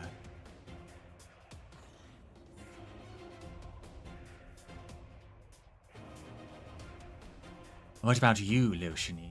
What do you want? Yes, it's good that your blood and your upbringing have you carrying yourself high. But if you want for nothing, then what sort of position am I meant to leave by my side for you? Go on, take this. This is your wish on that snowy night. I'll let you aspire as grand as you want.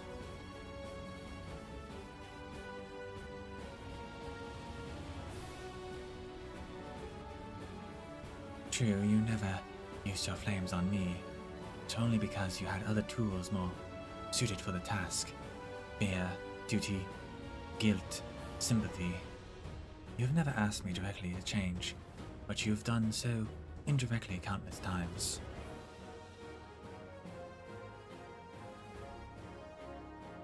So all my attempts to guide you were useless, yet my apathy bore fruit.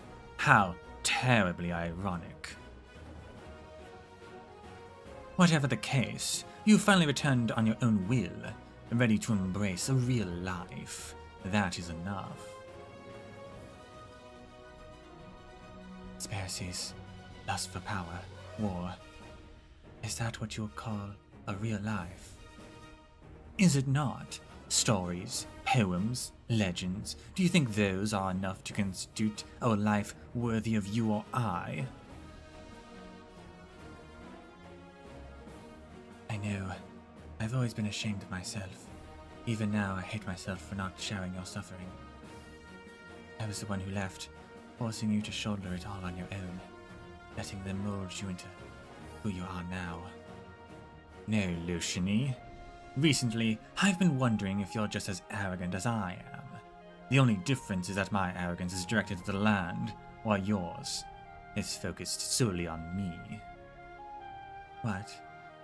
Conspiracies, lust for power, war, Why do you assume those are what shaped me? They have never changed me. They simply happened to take on a form I was able to wield with ease, nothing more.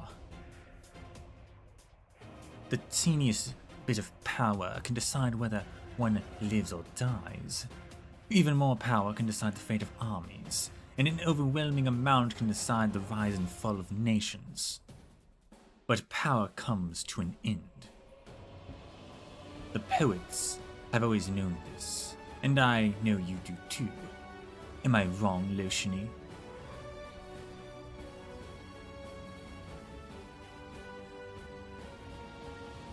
Death marks all equally, preparing a predestined end for all those who crave power, ruthlessly snatching away everything they spent their lives chasing. Though if you knew your path would come to naught, why did you still? Eblana backs away as a giant steel-forged dragon follows suit. Is it escaping or trying to hide?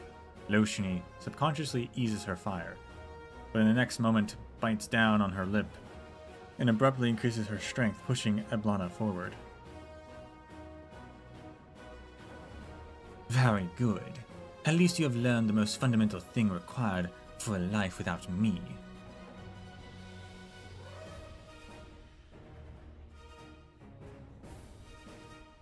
Cruelty. Determination. If you have decided that this path is your life, then step forward and never look back. You should be telling me that the people of Nalsassy. Let me finish. Death marks all equally, yet I shall mark death. So bless me, dear sister, for I am finally about to embark on a grand adventure.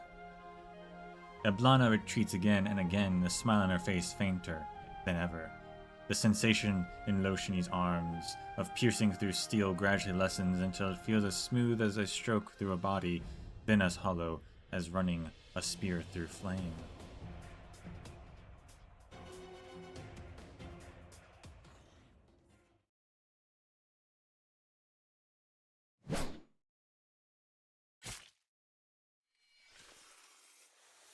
Until an immense force, like the final flash of a dying light, erupts from her spear tip, pulling Loshini towards the other side. Ice-cold flames wrap around her body, and she finally realizes that she now stands at the entrance of the citadel on Red Dragon Square, right in the middle of the fire returning right. Or perhaps the dragon skeleton she is currently entangled with merely returned to its original position and took the chance to pull her, with her firm grip on her spear, into the core of the funeral flames. Do you still wish to get away from me, Loshini?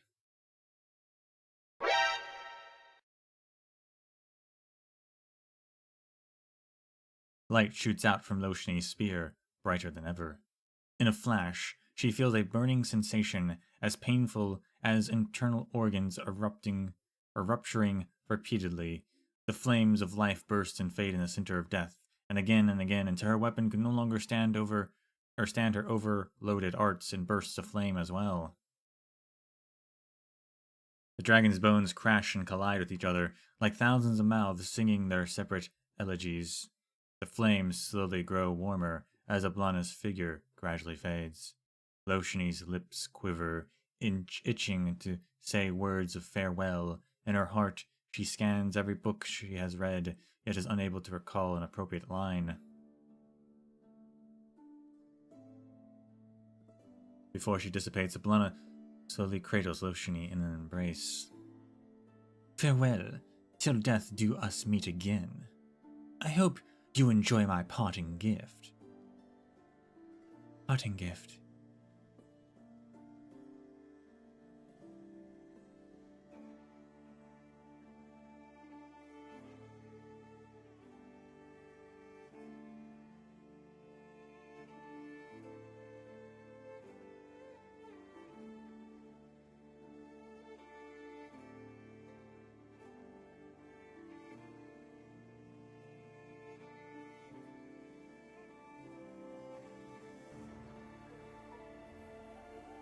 The mourners in the square are completely oblivious to what is occurring in the flames.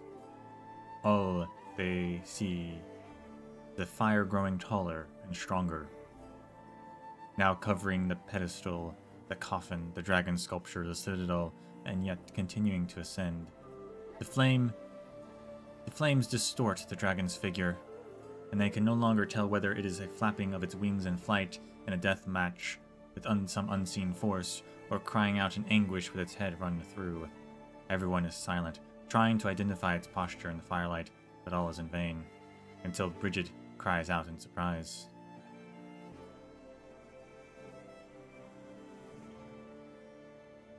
The fire is changing color.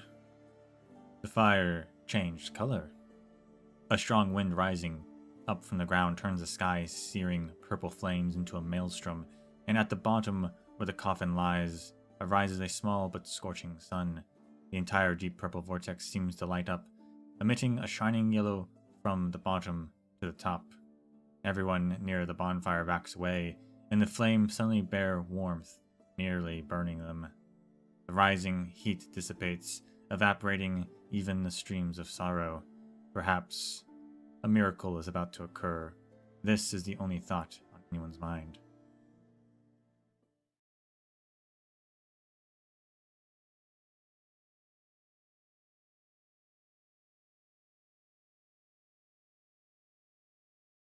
A miracle, one I have no choice but to accept for Tara. Is this the parting gift you prepared for me, sister? Eblana is undeniably dead.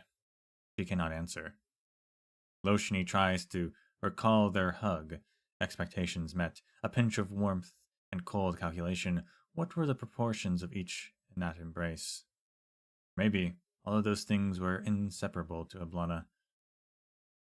You are right, Eblana. This was your ultimate goal. You insist on laying this blood-stained crown atop my head, then yes. Slan, a whale.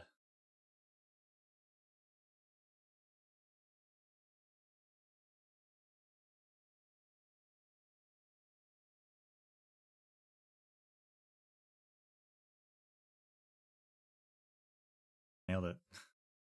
Until death, we shan't meet again.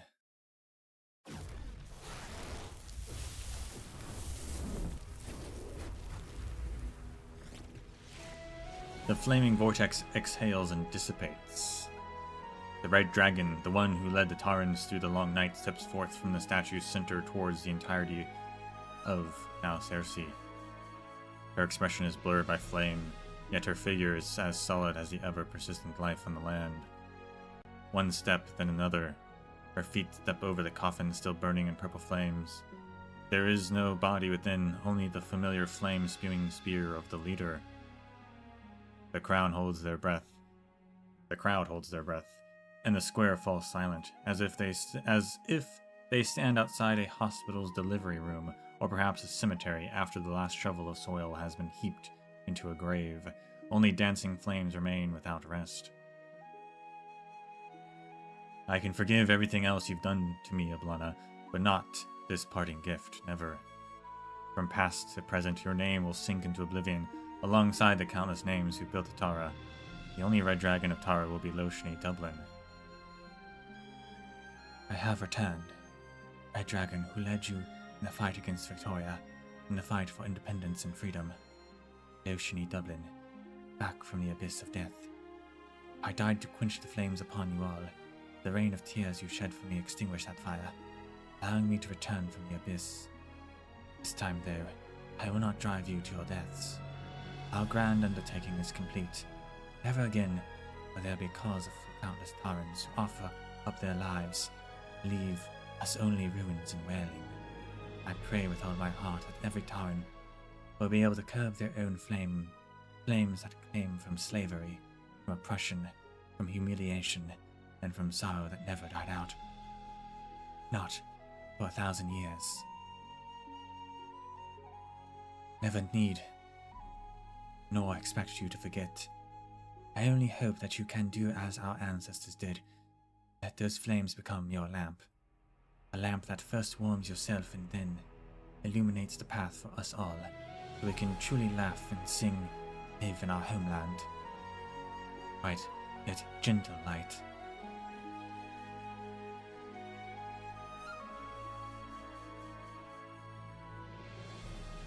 While the crowd is still mulling over her words, one of the residents suddenly cries out in pain. "Ugh! Why is the burning on my hand suddenly hurting? Wait, the colors of all your lamps! Even my own changed colors!" These are the lights the Red Dragon hopes you'll carry to warm yourselves. Purple fire belongs only to the dead, yet we unwittingly let our own flames be dyed its color through overwhelming death and loss. But we mistook that fire for a blessing and allowed ourselves to be dragged toward the abyss. If the Red Dragon hadn't killed herself tonight, we hadn't managed to return her flames, we could have all been dead by now, turned into walking corpses. To extinguish the flames of death in ourselves, you said that's why she killed herself. The sense of guilt that had crept up on Nimos after the purple flames vanished leaves her unable to reply. She only nods slightly. Then she feels a sudden chill on her face. It was a drop of water. Nimos lifts her head and looks to the distant night sky. More look up as the damp raindrops pelt their faces, gently washing their tears away. It is raining.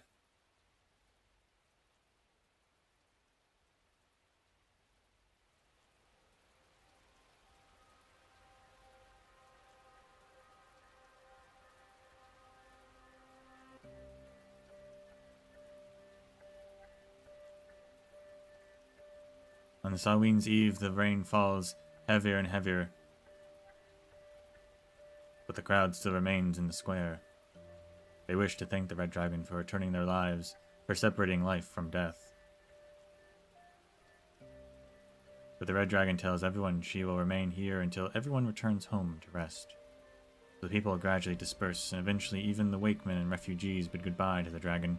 They worry that some of the dead who have not returned their fire yet will gather around the ruins, although that worry is unfounded. By the time the sun rises, no longer will there be any wandering dead on Taran's soil. Amidst sobs, Nimos bids goodbye to the dragon as well. The next day, she'll wake up early to collect bricks from all over town to make a new door for Kulan's workshop. The huge square empties out, leaving only a red dragon and the nomad.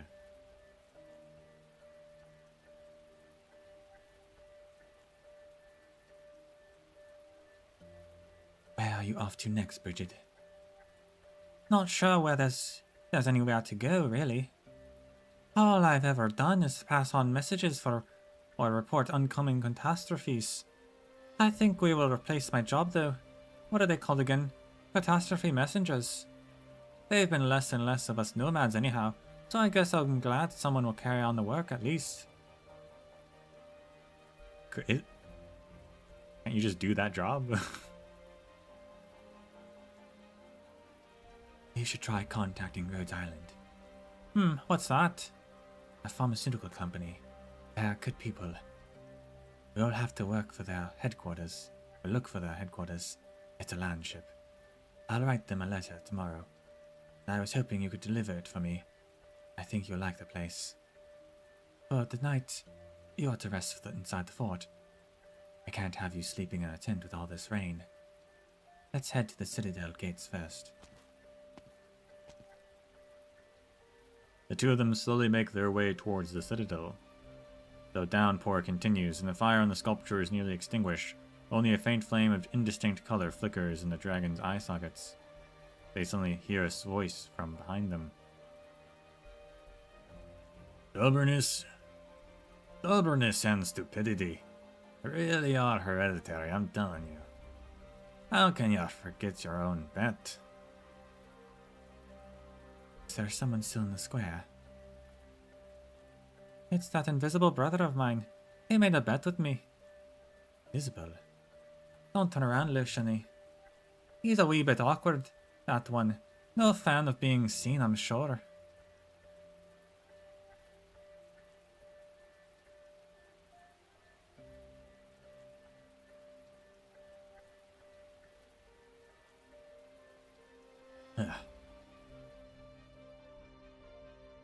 Looking at the flickering flame in the dragon's eyes, Lareach recalls a time centuries past, when Elil was still a lad with a cracking voice, while his own beard had just started to sprout.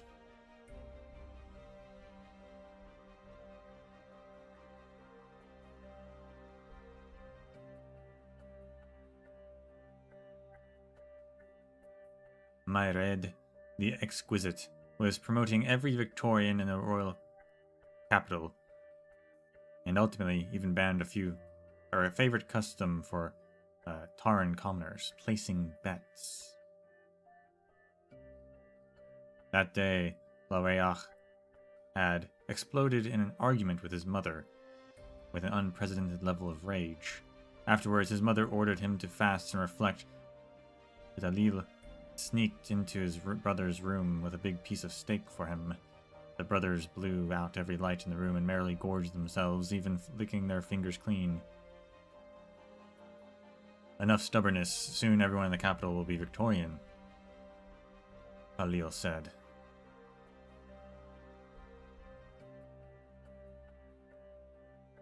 Lareach stroked his still soft beard and merely shook his head. He asked, "Then why not make a bet with me? Once mother's gone, not a soul will willingly continue pretending they're Victorian." "Fine," Alil replied. The older brother burst into laughter. "What's on the table, then?" "Don't make a good wager. Why not the crown? If you win, I'll never set foot in the palace for the rest of my life." "No, I'll wager everything but that." Alil had refused. "It was I who insisted on having it my way, half as a joke and half hungry for a gamble. I nearly put him in tears, didn't I?" Yes, because Alil was always the type to give in. He'd definitely agree. And so, in the end, he said, "All right, if you go, then never come back." Afterwards, I ended up leaving the palace, wandering for years as Alil spent that time unhappy in the capital. I heard that after losing half his men in the court, Alil was controlled by not even Victorians, but Taran nobles speaking with Victorian accents.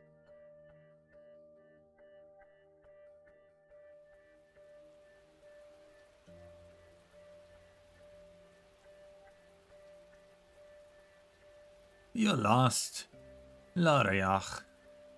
No matter how homesick you are, you have spent far too long on this family visit. Not to mention, you're still a pathetic shadow cast by firelight. Man, you have your own world to walk. No more breaking promises.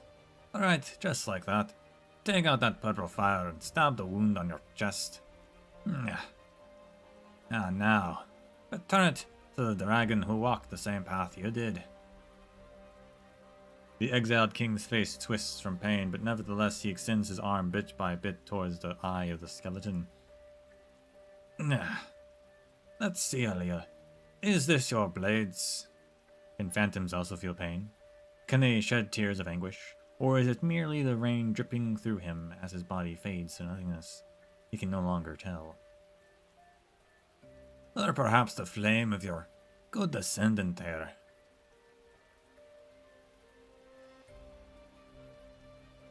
"Lareach." Loshini snaps around, but there is no sign of anyone else in the square. Only the purple fire in the red dragon's eyes. It flares up a split second before the rain extinguishes it completely. I've got a poison to melt away all these remains in an instant. Want me to show you?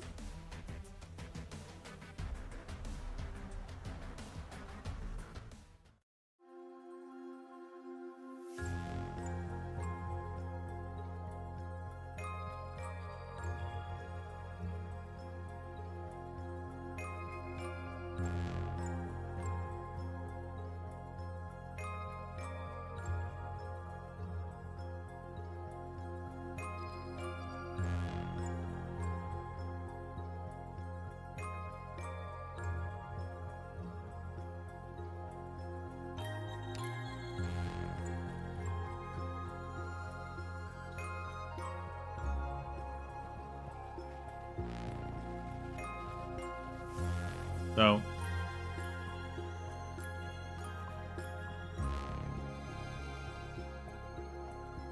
let's see how this ends, but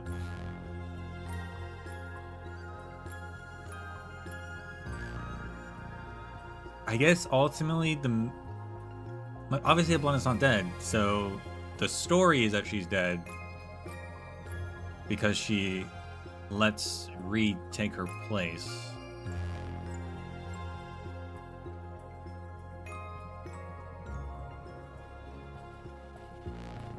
I guess maybe she cares about the writer because the writer can write that story and make the people believe it. Like, make them be like, yes, this is like the new legend of the Taran people, of how they got back their freedom and like what it cost, what it means. Which ultimately ties into really the message of the event, which I think this actually, like this event,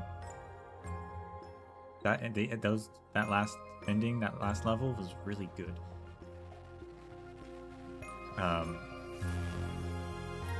Showing how there is this, you know, what it means as a people to let yourself mourn, because that's really ultimately what they weren't doing.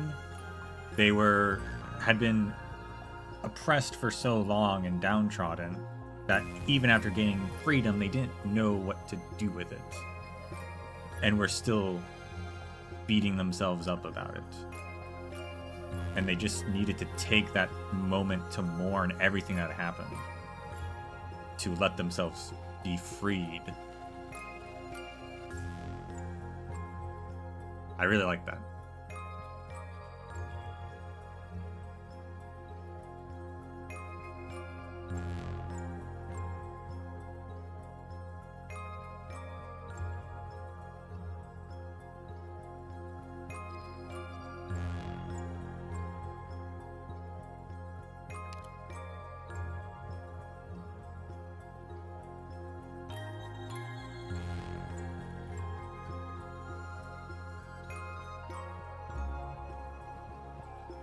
Back cover, a story repeated countless times in what becomes history.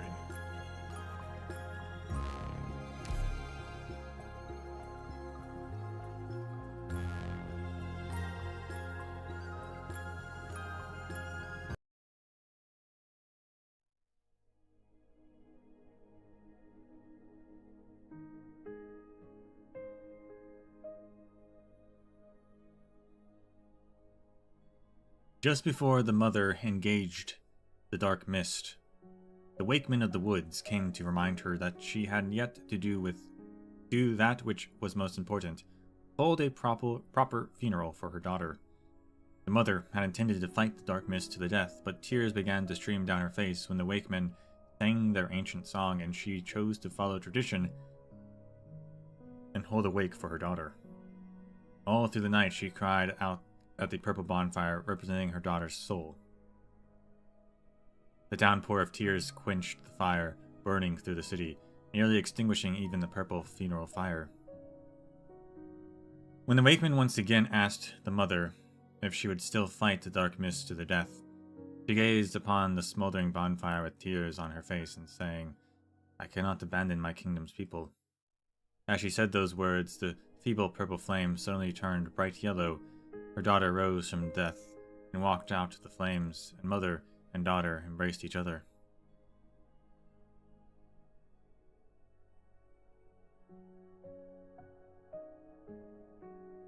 So ends the story. Not in fragments, but a true ending. Congratulations, you pieced together the truth. And what a happy ending. This is all thanks to you. Come, let's toast. Then I'll write this all down and publish it for... Well, publishing it may be a challenge. But now that it's complete... The funeral, the fire, the resurrection, you saw everything. I never expected you to find the courage to return to Now Cersei. Singer. Whoa, didn't see that coming. That's why they showed the singer live there.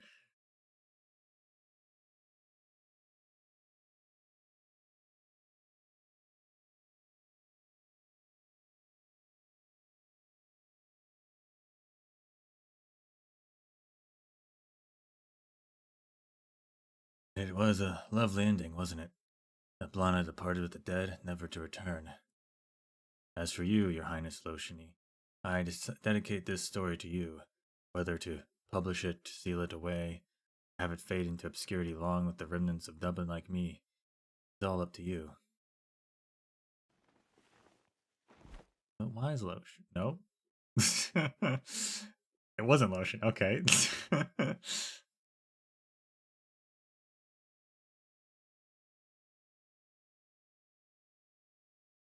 It was. I was like, yeah. Like, for a second there, I was like, okay, wait. My original guess, which I was pretty sure was actually wrong, was right. But no, actually, no, it is just Eblana, which is what we all assumed. The whole metaphor of them being the same person apparently is confusing everyone.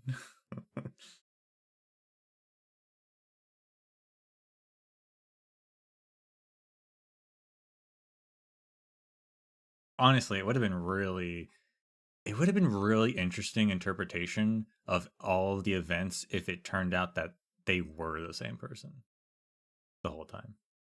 That would have been really interesting.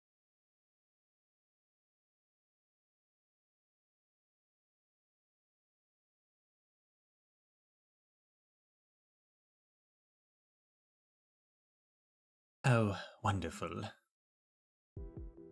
I almost regret allowing you to belittle yourself with a title like the Singer. You... Wait, what? You're not Loshini. You're Eblana.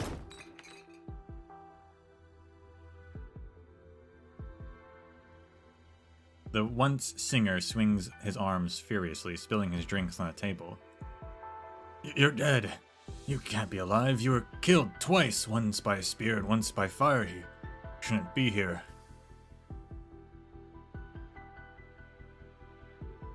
Or am I dead? This isn't funny. You're dead, Red Dragon. Go back to where you belong. I see. That's it. It was all a lie. You never died. You killed Loshini instead. It was all a trick and illusion. If so, what becomes of your story? My story? Have you calmed down? You shouldn't be alive. No. Has death ever been an eternal sleep for me? What I could do with life, I can do with death. As a reward for completing the story, writer, allow me to tell you one thing. All that matters is fire. Purple fire. Purple fire from your story. It may seem ethereal. It is no fiction. It is true that over the long course of the war, I shared too much of my flame with others, became weak and feeble. But fire spreads, fire consumes, fire grows. After the battle with the Nakzahir and the Gastral, I needed to take back the flames I had given away, which had been growing on the plains, in the ruins, in the hearts of the people. You wanted it repaid with interest. Taxation is the most basic authority of a monarch. Mundane kings collect blood taxes to nurture their armies, to fight over land and people that will last mere centuries at most. I collect blood taxes to pave a road between life and death with the red dragon's flame, so that all those caught in between will look up to me. The ravings of a madwoman. No doubt it sounds that way to you, for you cannot fathom what happens when enough death to consume a nation is returned to its master. 1,000 years of anger, sorrow, hatred converged on me all at once. Did you think they would let my flesh and spirit fade away so easily? A slave to hatred, but a fitting end for you. Have you already forgotten what I said in your story? Everyone and everything that thought that they could mold me just happened to take on a form I was able to wield with ease. Were I truly their slave, you'd have been ash the moment I saw you. You lunatic! That's why you allowed Wellington to station his troops in the dark woods, blockade the city, and continued the curfew. You never intended to spare not Cersei. Why, thank you for finally being willing to shed light on the unpleasant truth of the dark mists in Wellington. Wellington was... That's fascinating.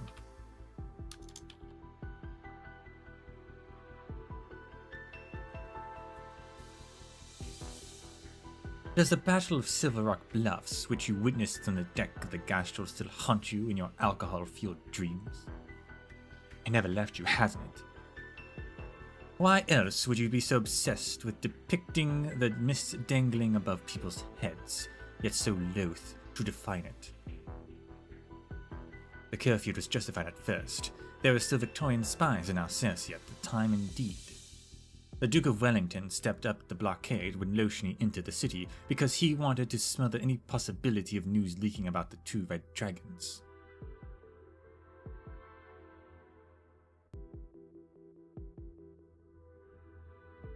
And the food that disappeared and came back on its own? The Brigadier was more than just your most trusted lieutenant, he was also captain of Wellington's Red Steel Guard. That's true. Forgot about that. When he went to ask for supplies, Wellington acquiesced. So the dark mist was just Wellington. It was just a metaphor for Wellington. Interesting.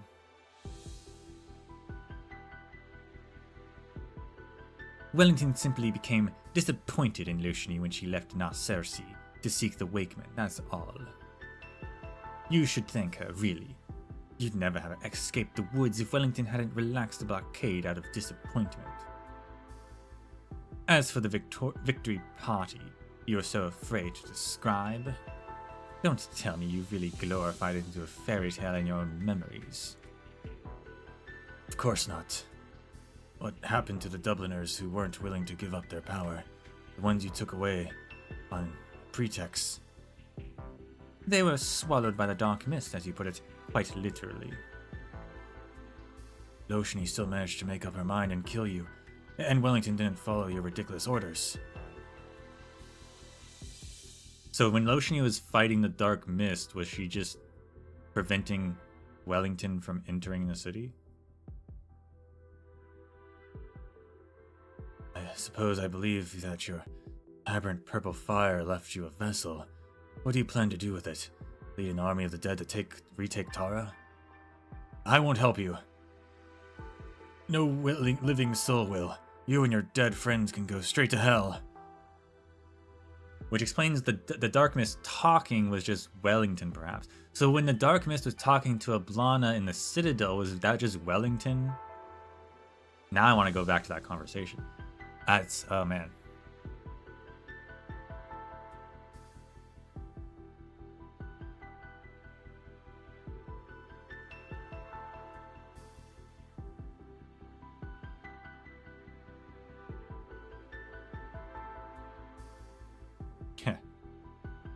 Indeed, you were never suited to be Dublin's singer.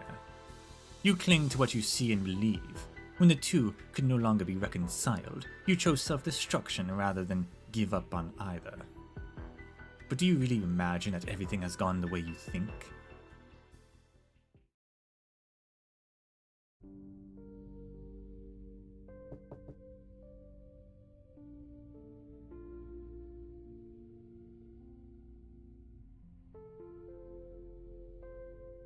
Why'd the exiled king have to show Reed how to escape?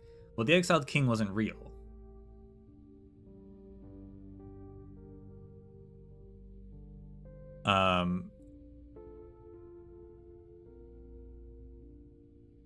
I don't think it represented a specific person either. I think it just was this, like, for one, it was this story reason as to how she can escape the dark mist, get through the blockade, as it turns out. But as like the heritage of the Red Dragon, Wellington would just let her go through the blockade, obviously. So Maybe if that's like her, or if that represents her, like, yeah, I'm the red dragon, let me through. And he's like, okay. Perhaps.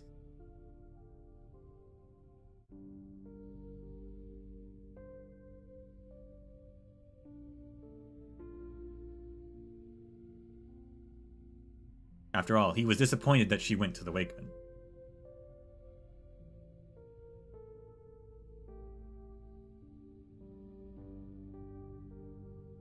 A letter, your grace.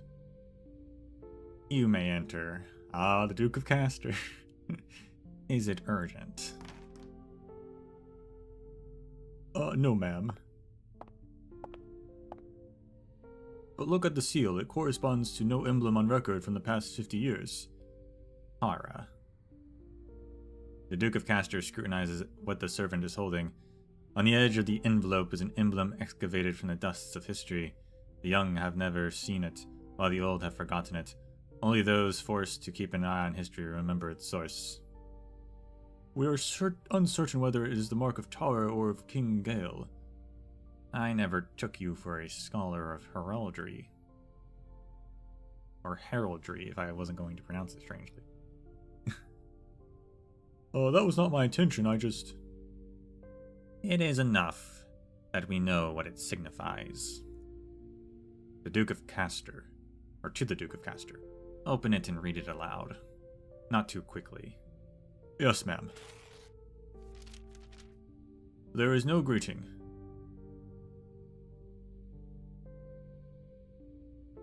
Your previous letter was received. The response was delayed as the time was not yet ripe, now it is. From this day forth, martial law is hereby lifted in Narration and the surrounding lands south of the Grey Hills.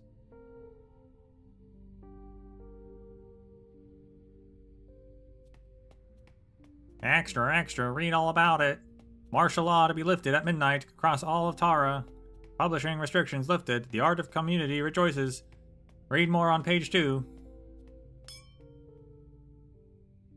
Finally, now we can call this a proper tavern. Here, here, with a curfew lifted, you can drink all through the night. Besides, it's my birthday, drinks are on the house. Really? You sure about this? There are enough people in the city to drink you out of house and home. Worry about yourself. Look at you, rich boy, leaving your lamp on in the middle of the day. I was just so busy I forgot. It's been warm lately, so I've been renovating. Thought I'd take the day off. Guess I really have been too busy. So how about another beer? I've got to get this fatigue out of my system. Here you go. On the other hand, I'm almost more afraid of not being tired. Being tired is how I know I'm still breathing. Now, that's not quite it. How should I put this? Living? Yes, living. You too, ma'am. Here's one for you. Oh, it's you, Emma. I'm sorry. I have to get going. Off to do your time on the ag plate? Yes. No idea how you managed to smuggle all that food out last year, but I hear you've been paying it off with honest work over there. No need to be shy now. Have one on me. Thank you. To the living. Latara. You. Emma holds the cup with one hand and puts the other in her pocket, clutching the necklace she reclaimed last winter. The words said to her when it was returned come out of her mouth almost by instinct. To all of our countrymen who gave their lives for Tara.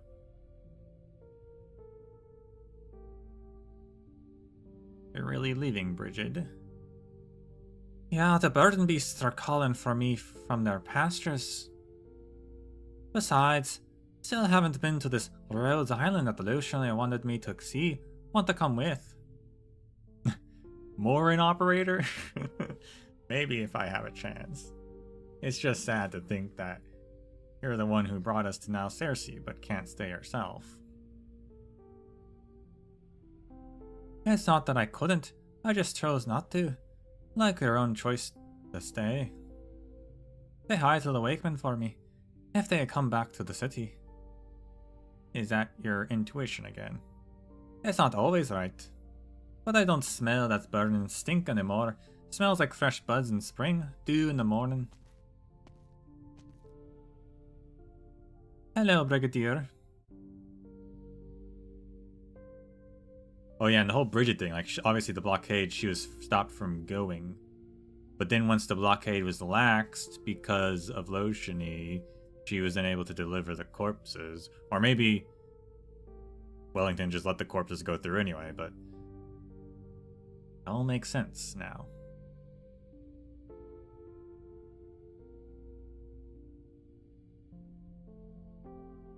You get to know each other. You could say that. What are you doing here? I don't recall anything happening which the Red Steel Guard would need to be deployed for. I'm on leave. I came to honor the memory of my comrades, scoundrels to be sure, but they fought by my side. If you're looking to take revenge for those who died during your exile, this is your chance. A brawl with a soldier on leave wouldn't be considered an attack on the military. It wasn't you who killed Selman and the others, not directly. I'll remember what you did. That's enough for me. I see. What more can anyone ask for than to be remembered?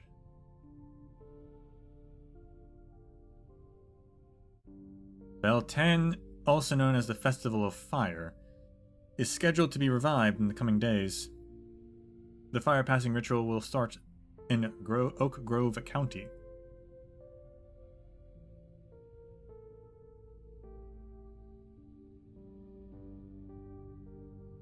You're awfully quiet. Are you nervous? No. Just strikes me that we've managed to turn what you'd see in the books into reality. On the last day of spring, we extinguish the fires in our homes, then come together to relight them in Beltane, in the smoke, bonfire, and drifting ash. Welcome the coming of a new season, and of new life. Your Highness Loshini, the lighting ceremony will begin in a few minutes. Alright, thank you. Maybe I've waited too long for this. Feels no realer than a dream.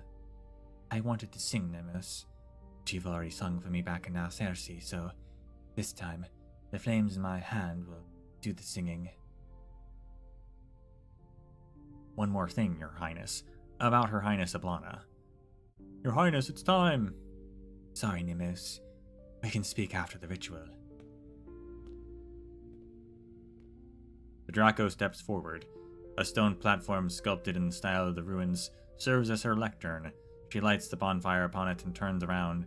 From the square below her, many faces gaze up with bated breath. She takes a deep breath. 1,000 years ago, Dracos of Victoria invaded Tara, creating the title King Gale as an epitaph of shame, robbing the nomadic Tarans of their freedom. 600 years ago, the reigning King Gale had no choice but to allow the Victorians to remake the royal capital in their own image. 200 years ago, the Arslan seized the crown of Victoria, but once again they trampled the dreams of the Tarans beneath their feet, such that even our language was almost lost to us. Now Tara stands on her own. I recite this history of shame, not to fan the flames of hatred, but in defense of peace. Sing what songs in Victorian suffice to praise the beauty you see. Tell what tales in Taran will move the passions. We remember so that we might provide the living the dignity of life, and the dead the promise of reunion. Throughout the cold night, we shall retain a warm flame. As such, I, Loshini Dublin, the last descendant of the Taran Dracos. I shall light this fire symbolizing new life, and guide the way of all, whether living or departed.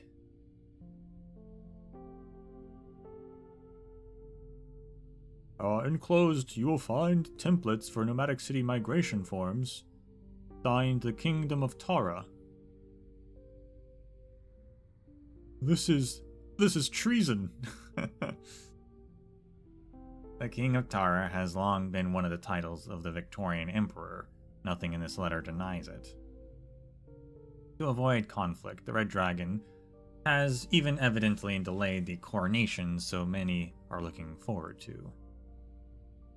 But in reality, the indecisive claimant, the corrupt oligarchs, the blockading army, and the flames of dissent, all of these issues have been put to rest.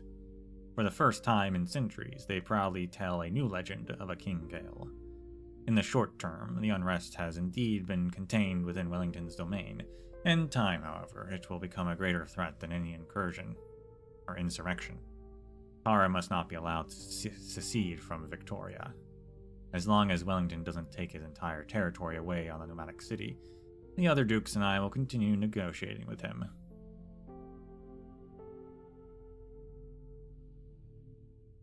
Yes, ma'am. I'll draft some long-term plans regarding that.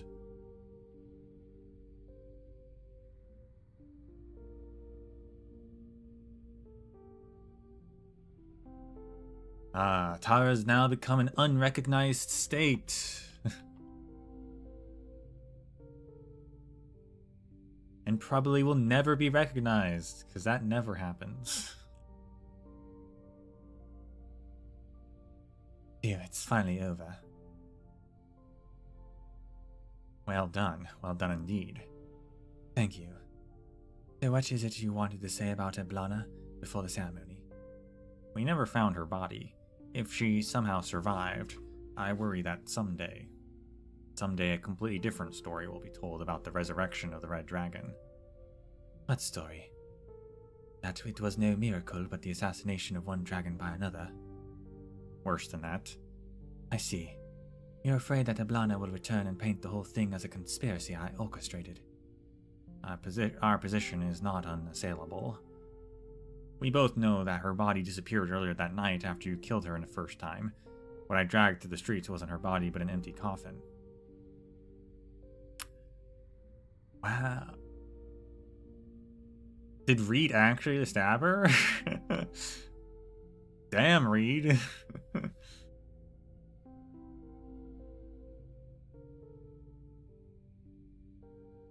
I know. I also know that I was the one who used the last spark of fire she left in her spear to ignite the coffin.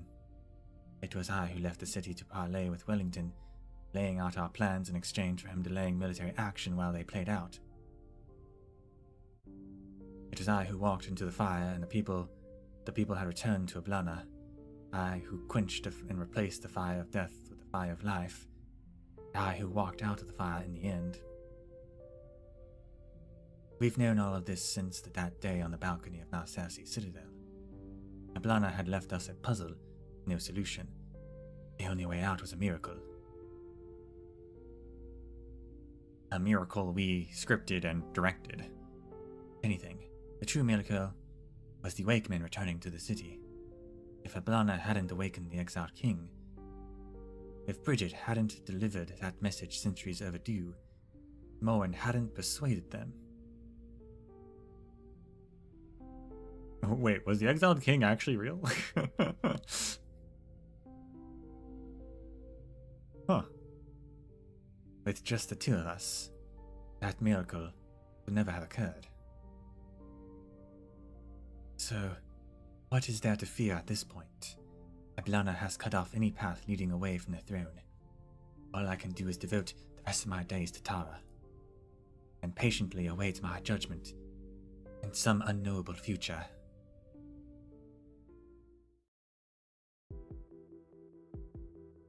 I mean, I don't blame her for killing Eblana.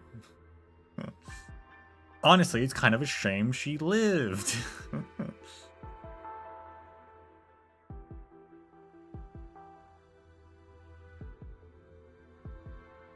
Nemos was dragging an empty coffin.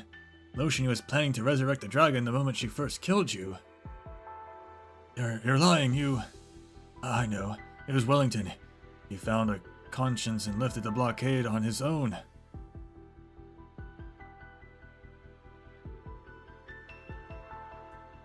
You just won't give up, will you? The Iron Duke, with a conscience. Hilarious. You promised him that only good could come from your scheming. All I promised him on the Gastro was that I could change the direction of Tara, so as long as Lotiony was willing to return. The Red Dragon, who breathes flames of death, the Spectre Force with its dead soldiers, Dublin with its blood-stained hands. Everything was fated to sink into darkness while the Tarans united under the banner of the one and only Red Dragon. Of course, His Grace was unaware that everyone in Narcessi was meant to die with the plan, but I knew. A city of doomed souls in exchange for Tara's lasting stability. Only good can come of it, no. A shame that the Duke isn't fond of Luciany. Things could have gone even more smoothly otherwise. Sophistry, you lied to Wellington. Your plan was anything but harmless, and the people of Narcessi did live. To everyone's surprise, in exchange for their lives, Luciany reached for the scepter of power, and she detested so much. She chose to write a saga, a novel, a miracle that should have been beneath her noble dignity. It was something only she could do, something that wouldn't have been possible even a few years ago. Would you have placed a miracle on the scales from the start? What if Luciany had failed? Then you wouldn't be sitting here enjoying your drink. I'm sure you've heard stories about what the Iron Duke does to whatever he considers an obstacle. Every story begins with an inspiration. Memories rush into the writer's mind like sea water at high tide. He struggles to break free, only to find himself powerless against the oncoming tide.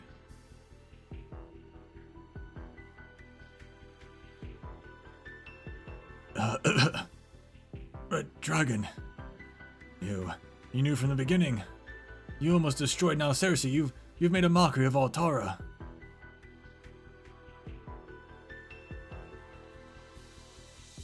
Now, I must object to that. I simply fulfilled a promise. Is being true to one's word no longer a virtue? Even you yourself admitted that this was a happy ending. No, never. This isn't how the story ends. This isn't how my story's supposed to go. The writer sees a sliver of white. He falls to his knees and crawls along the ground, trying to collect the scattered sheets of paper that had flown loose. 1, 2, 3. He clutches them in a hand, along with his pen. No. What would you like to write? Let me help you. No. The writer's shoulders tremble hysterically. Panicked, he begins to back off until his back hits the rickety wall of the tavern. Grabbing his pen like a spear, he begins to stab at the paper. Muttering under his breath, he only manages to cover them with scattered ink blots. Soon, even his muttering loses coherence. The commotion causes the drunken barkeeper to come out from behind the counter and grab him by the collar. There's other people here? What you're blabbering about? Realizing that he can no longer form words, the writer looks desperately towards the woman watching him with disinterest. He points at the woman's hands, then at his own mouth. The meaning was clear. You've lost your words. Perhaps you hit your head from excitement, or had a minor stroke. Or perhaps it's because you've just saw something you believed in so firmly for so long shattered to pieces. The very thing that inspired you to join Dublin, caused you to stay at the victory party, made you turn back to Narcessi halfway. But it's time to wake up. With a trembling hand, the writer tries to write on his palm, but leaves only crooked, disjointed lines. You wrote a story for Tara, a complete story, not a collection of fragments. It's a good one. I like it. And I like it even more now that it belongs only to me, not to you.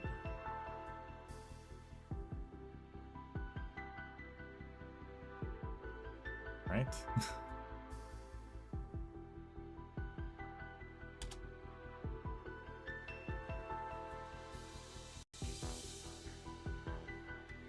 Slung a foil, singer, no, writer.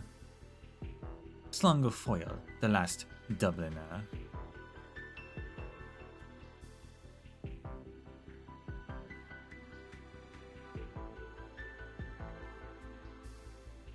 I look forward to the stories you'll tell me when death reunites us.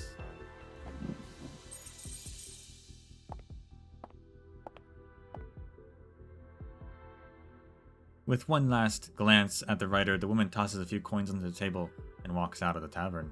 A memory comes back to the writer. It was the same look Eblana gave him that night a year and a half ago when he decided to delay his report after the leader's shadow had already departed, in hopes staying in both sides' good graces.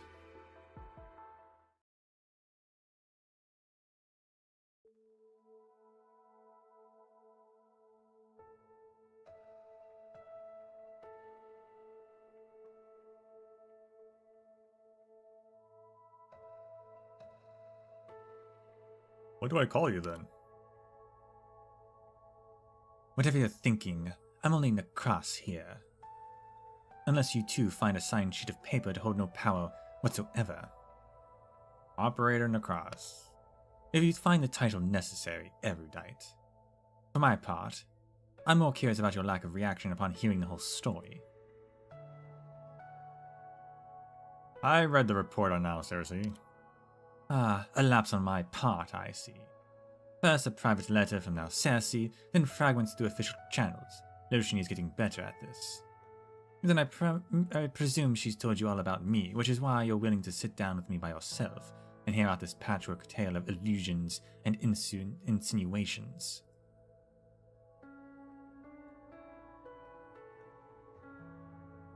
She has yet to find your body. That makes your courage all the more admirable. And I mustn't neglect to give you credit to Lotion where it's due. She's more than just a qualified dance partner now. She's ready to take the lead. I do hope she enjoys herself.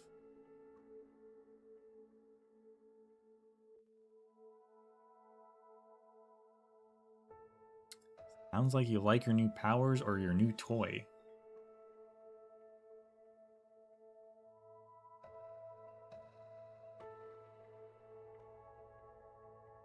I don't know. Your new toy, I guess? Of course I do. The powers of the dead aren't necessarily greater than those of the living, but they are more lasting, harder to check. But you'll grow bored of them soon.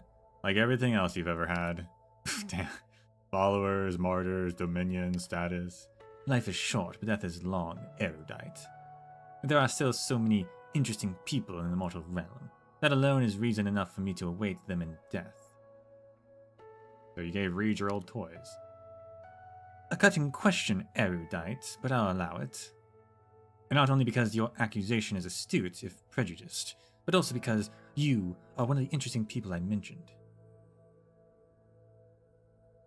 What makes me interesting? I'm inseparable from death. It is not the natural order of things that those like me should be drawn to Rhodes Island. I was drawn, so I came. This place is always covered in the scent of death. After all, especially around you, my dear erudite. I don't understand. You will someday. When the tides erupt and the night of death descends, you will be grateful for my presence. So long as I do not mock your predicament.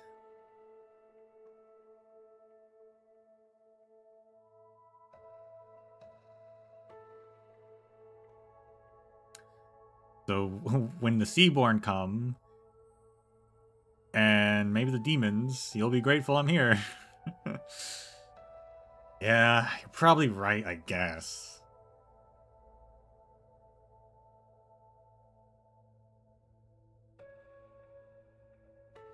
As for right now, I am simply the shadow of Tara's leader. Just Necros, nothing more.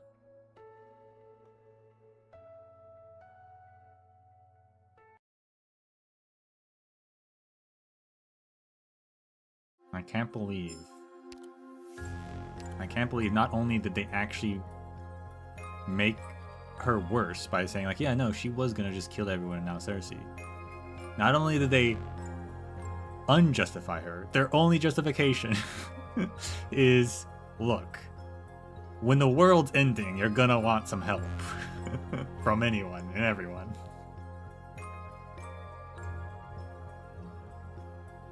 And the worst part is that's kind of fair. I can't refute that.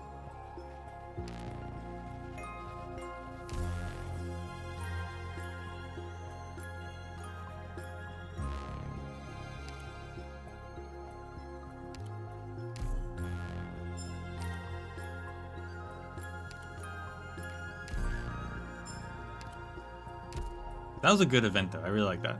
That was really good. I like how it played out.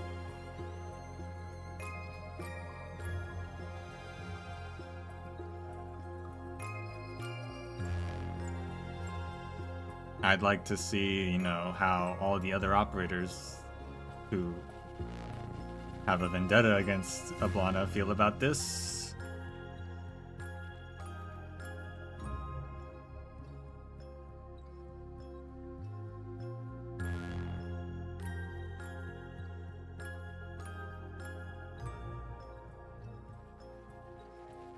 But, yeah, there you go.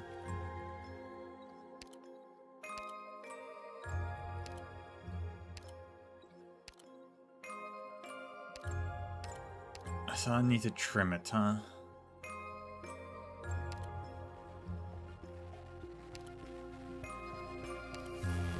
Do not allow the boss to revive and re-enter the spin state. The spin state.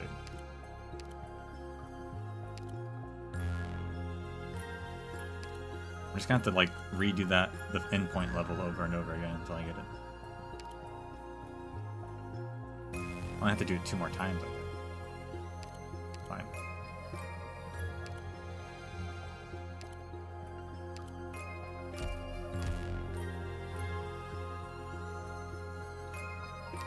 Gonna be bad. It shouldn't be. It's gonna be too bad. Have you been doing well lately, Doctor? Maybe.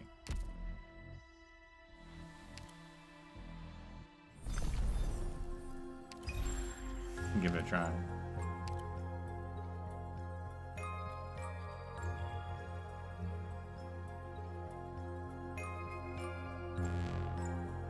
Maybe bring extra range people. Now that I know that's a thing. Where stand the wilds? Where stand the cities? Everything else works.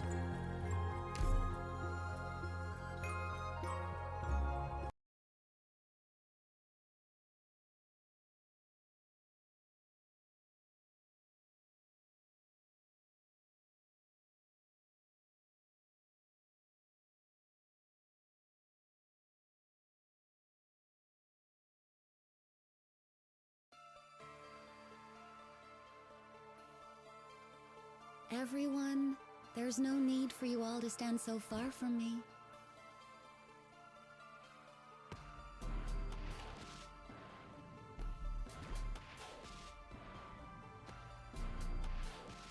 A new challenge. An improv from us.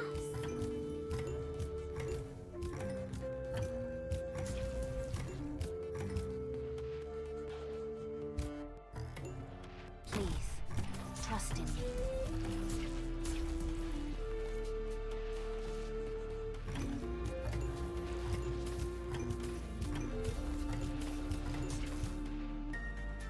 Let me double their trouble. Feels fresh every losing sight. Yeah, realistically, I don't see Tara gaining official independence unless there's a war, unfortunately.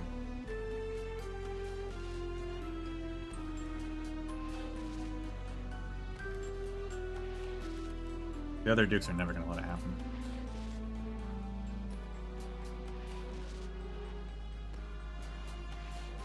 I would like to see Vina's take on it, though. I'd like to see like a meeting between Reed and Vina about the situation.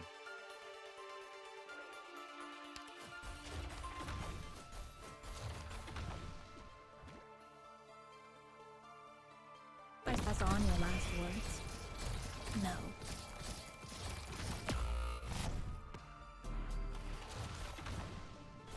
I got this. Focus elsewhere.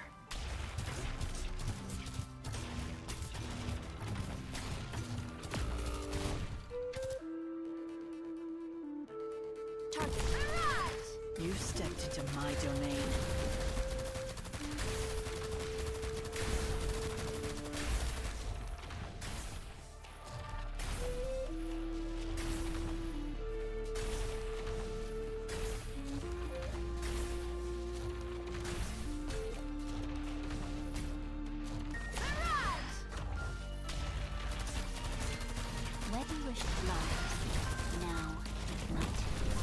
No one knows. Follow me into the shadows. No need to cover up. If secrets were public, then everybody's in the game. Ow. The heck blew... What blew up Lapland? Needs speed to succeed.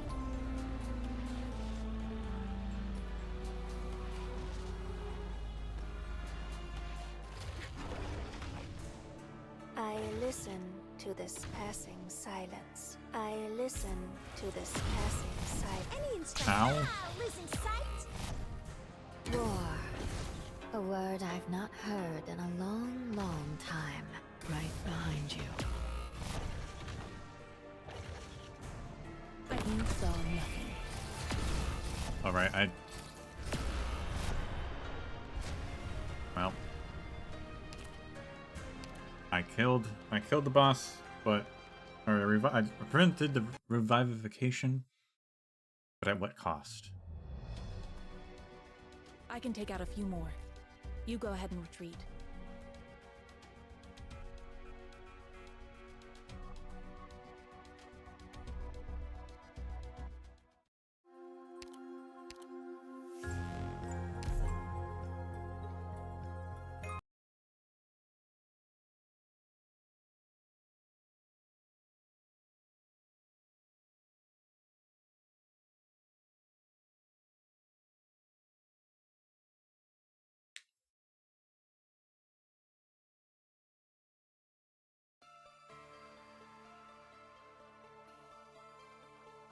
Everyone, there's no. I also wonder need how to the be elite lost and operators so feel. far I mean, from Outcast is dead because of them. A new challenge. An improv from us.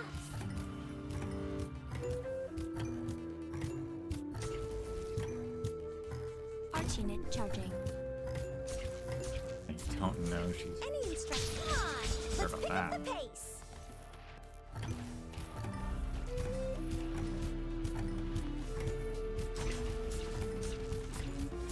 Any instruction? Come on. Seems let's kind pick of, up the pace. That means double their seems kind of messed up to just be like, not tell them.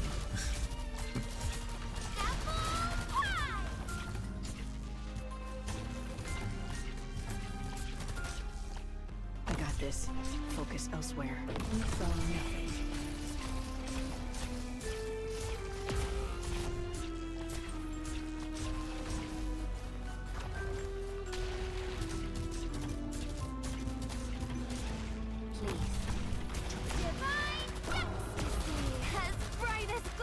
How did I manage to keep her alive that time with less healers? I don't know. This is no arena. No stars-worthy arena lives. No. Tail like a shooting star. That's what they say. Switch her out so I can Spring get the breeze, medic. timely rain. Now we sow the grain.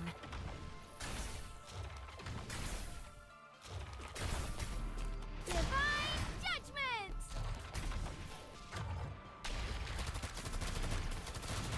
If you're really, I'll plant you into the Now soil she to died. grow Oh my anew. gosh. Your weapons are right at your fingertips. Why wait? I wait. Why obsess over rights? Well, I don't know how we're gonna Poetry is woven stop it into now thread with of ideas. Moving to designate. Where do you wish to go? I am Dublin. Don't worry. Are you hallucinating? A new challenge. Feels fresh. Tail like a shooting star. That's Wow, what they that say. was extremely close. I listen to this passing Wow. silence. Okay.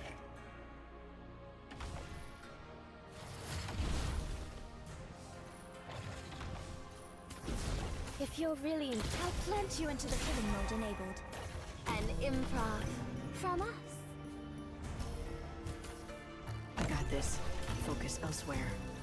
They only look at me. Meet your death. The comfort, liberty, and somehow and Dublin.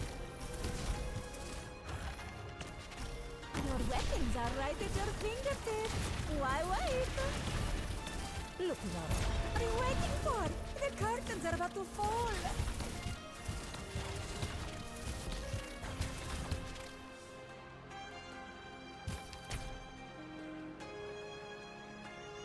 Hey, why aren't her wolves doing anything? Gotta keep you quiet.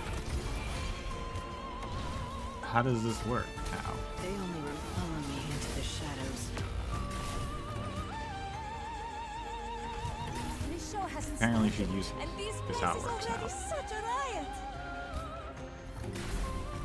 If you're really branch and bone bear weeds, mounds So her and her ruins range wasn't bloom being blocked, but her wolves just can't attack anyone? I don't... How does that work? Like, I understand... Like, they were not being... Like, that's weird. Okay, whatever. They're just useless. Completely useless.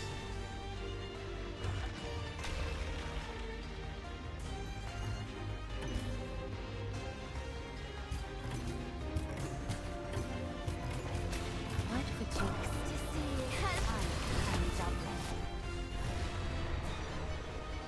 Initiation mode enabled. Right behind you.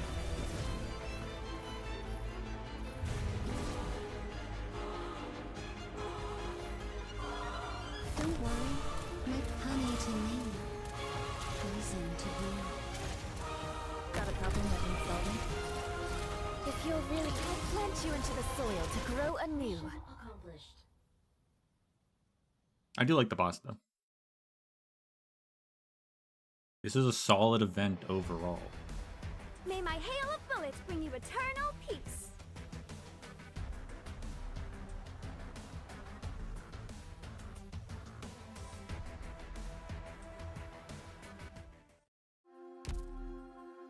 Cool.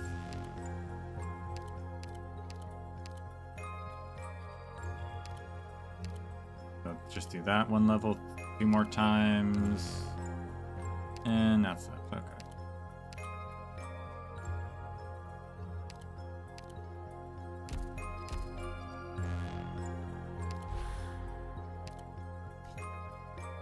You've read some of these. Withered stump, possessed by a fey spirit, not yet able to protect its others. It roams only to protect its own dwelling, reveals its true form when approached. Cabbage seedling, a small common fey, the original form of patrolling foliage, completely harmless if separated from fire. Nest, fey disguising itself as a foul beast nest. When the foul beasts flew away, the spirits in the darkness took it over while it was still warm. Burning vine, passionate fey, the fire in its heart will, like a torch under a strange arch.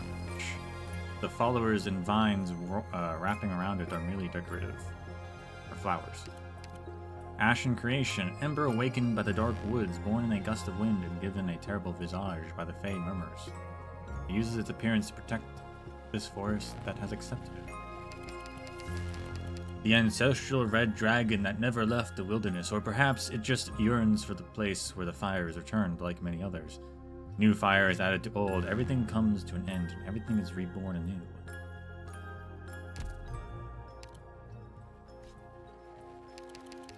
Endpoint. A fey still learning how to trick people. It disguises itself as the end of the path or the shape of a cunning tusk beast. However, it usually misses some crucial details. Like the tusks?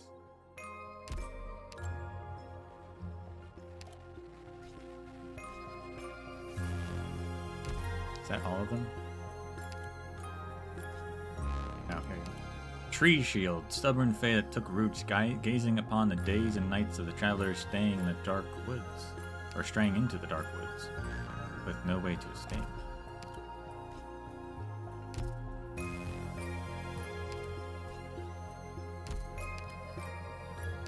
Also, now that I think about it, the whole Tara art has actually been very much about storytelling and like metaphor, because when Firelight Cast was also, the boss there was also metaphorical. Have you been doing well lately, Doctor? A lot of metaphor in this one.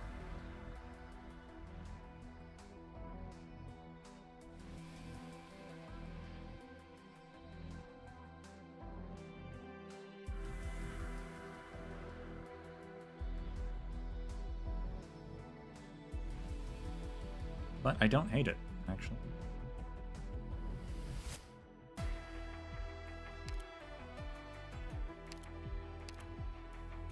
That's not Bridget.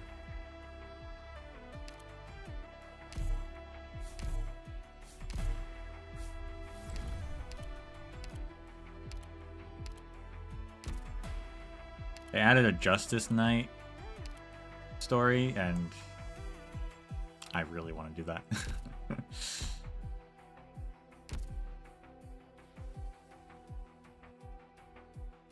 What could it possibly be about? I don't know.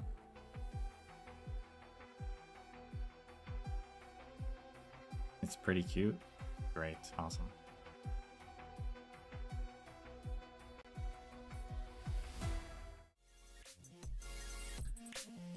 But that's where the Elegies are ashes, or when the Elegies are ashes, and where they are.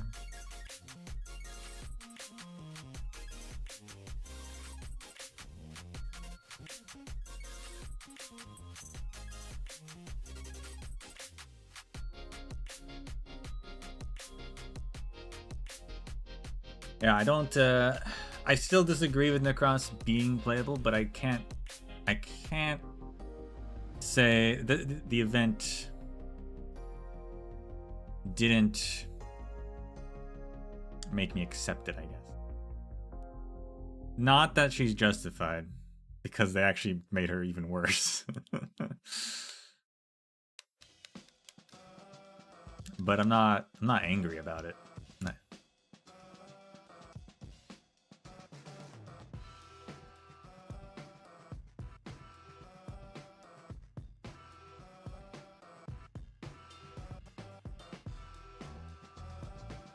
They went so far as to literally kill her, only to not kill her. I feel like they could have just killed her.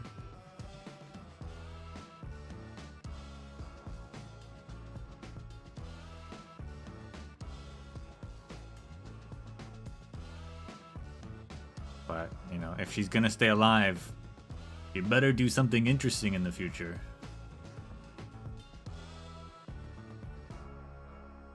I didn't see her at the Ether Gate helping rebuild and fight off demons, or you know. So what's she up to?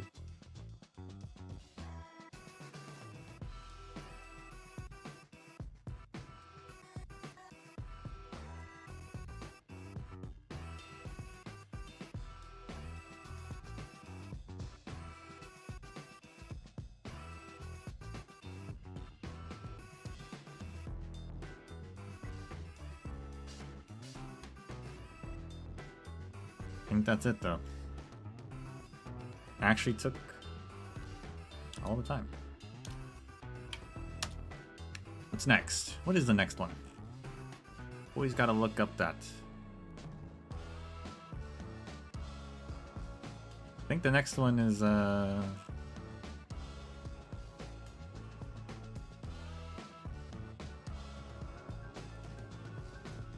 ah, yes. The next one is the big one.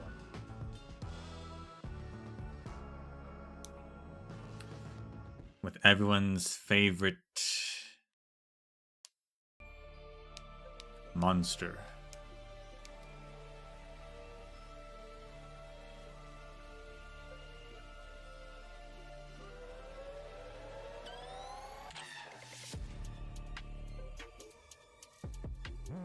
The co-op event? Not the co-op event.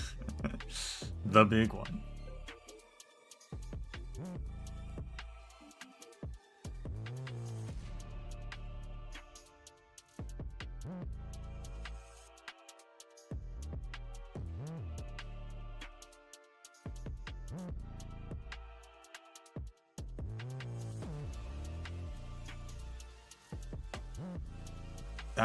That one is gonna be very interesting if my ideas, if what it seems to be holds true.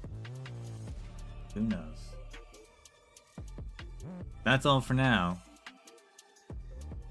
Thank you all for watching. And until we meet again, may the sands of time treat you well.